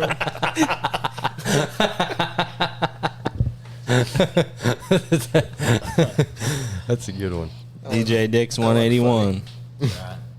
I remember one time I went to you remember how, I think it was like Foot Locker or something. You remember Nike Shocks? Did you ever wear Nike Shocks? Yeah, you about roll your ankle. You break wore it. 'em? I had a pair. I had one set when I was in elementary school, and you could get them customized with good. like your name. I on never them or had something. that. I had AWD on there, and I had this buddy in junior high that was a fucking dickhead, and this guy at Foot Locker goes, "What is that? All-wheel drive?" And I'm like, "No, that's my initials." And my buddy goes, "No, it's always whacking dicks." I'm like, oh, I gotta let them know. And on that note, we'll see you next week. I'm like, God damn it. I thought you were going to say it was 3LD. Okay, now it's definitely time to fucking wrap this thing up. Where's the theme song? There it is. Fuck. Jeremy, we appreciate you coming in here, man. Dark. Yeah. Ryan, Yes, sir. thank you, sir. Thank you. It's always good to see you. Yep. Jeremy, same to you. JT Worldwide. That's right. I'll get you that list of more interesting people, and you Yeah. guys can get on that. Keep plugging away, JT Worldwide. Always, one of the best contributors to Oklahoma motocross in the state, in my opinion. So we appreciate you, Ryan. Yes, sir. We appreciate you for a lot of reasons. We don't even have time to list them all. Appreciate that. Appreciate y'all. Come by a semi. The Pit Racing Boys. #1 master of ceremonies. Yeah. Yep, that's right. We'll catch y'all for episode 20. Who knows when? Sometime soon. Pit Racing out. See you, boy.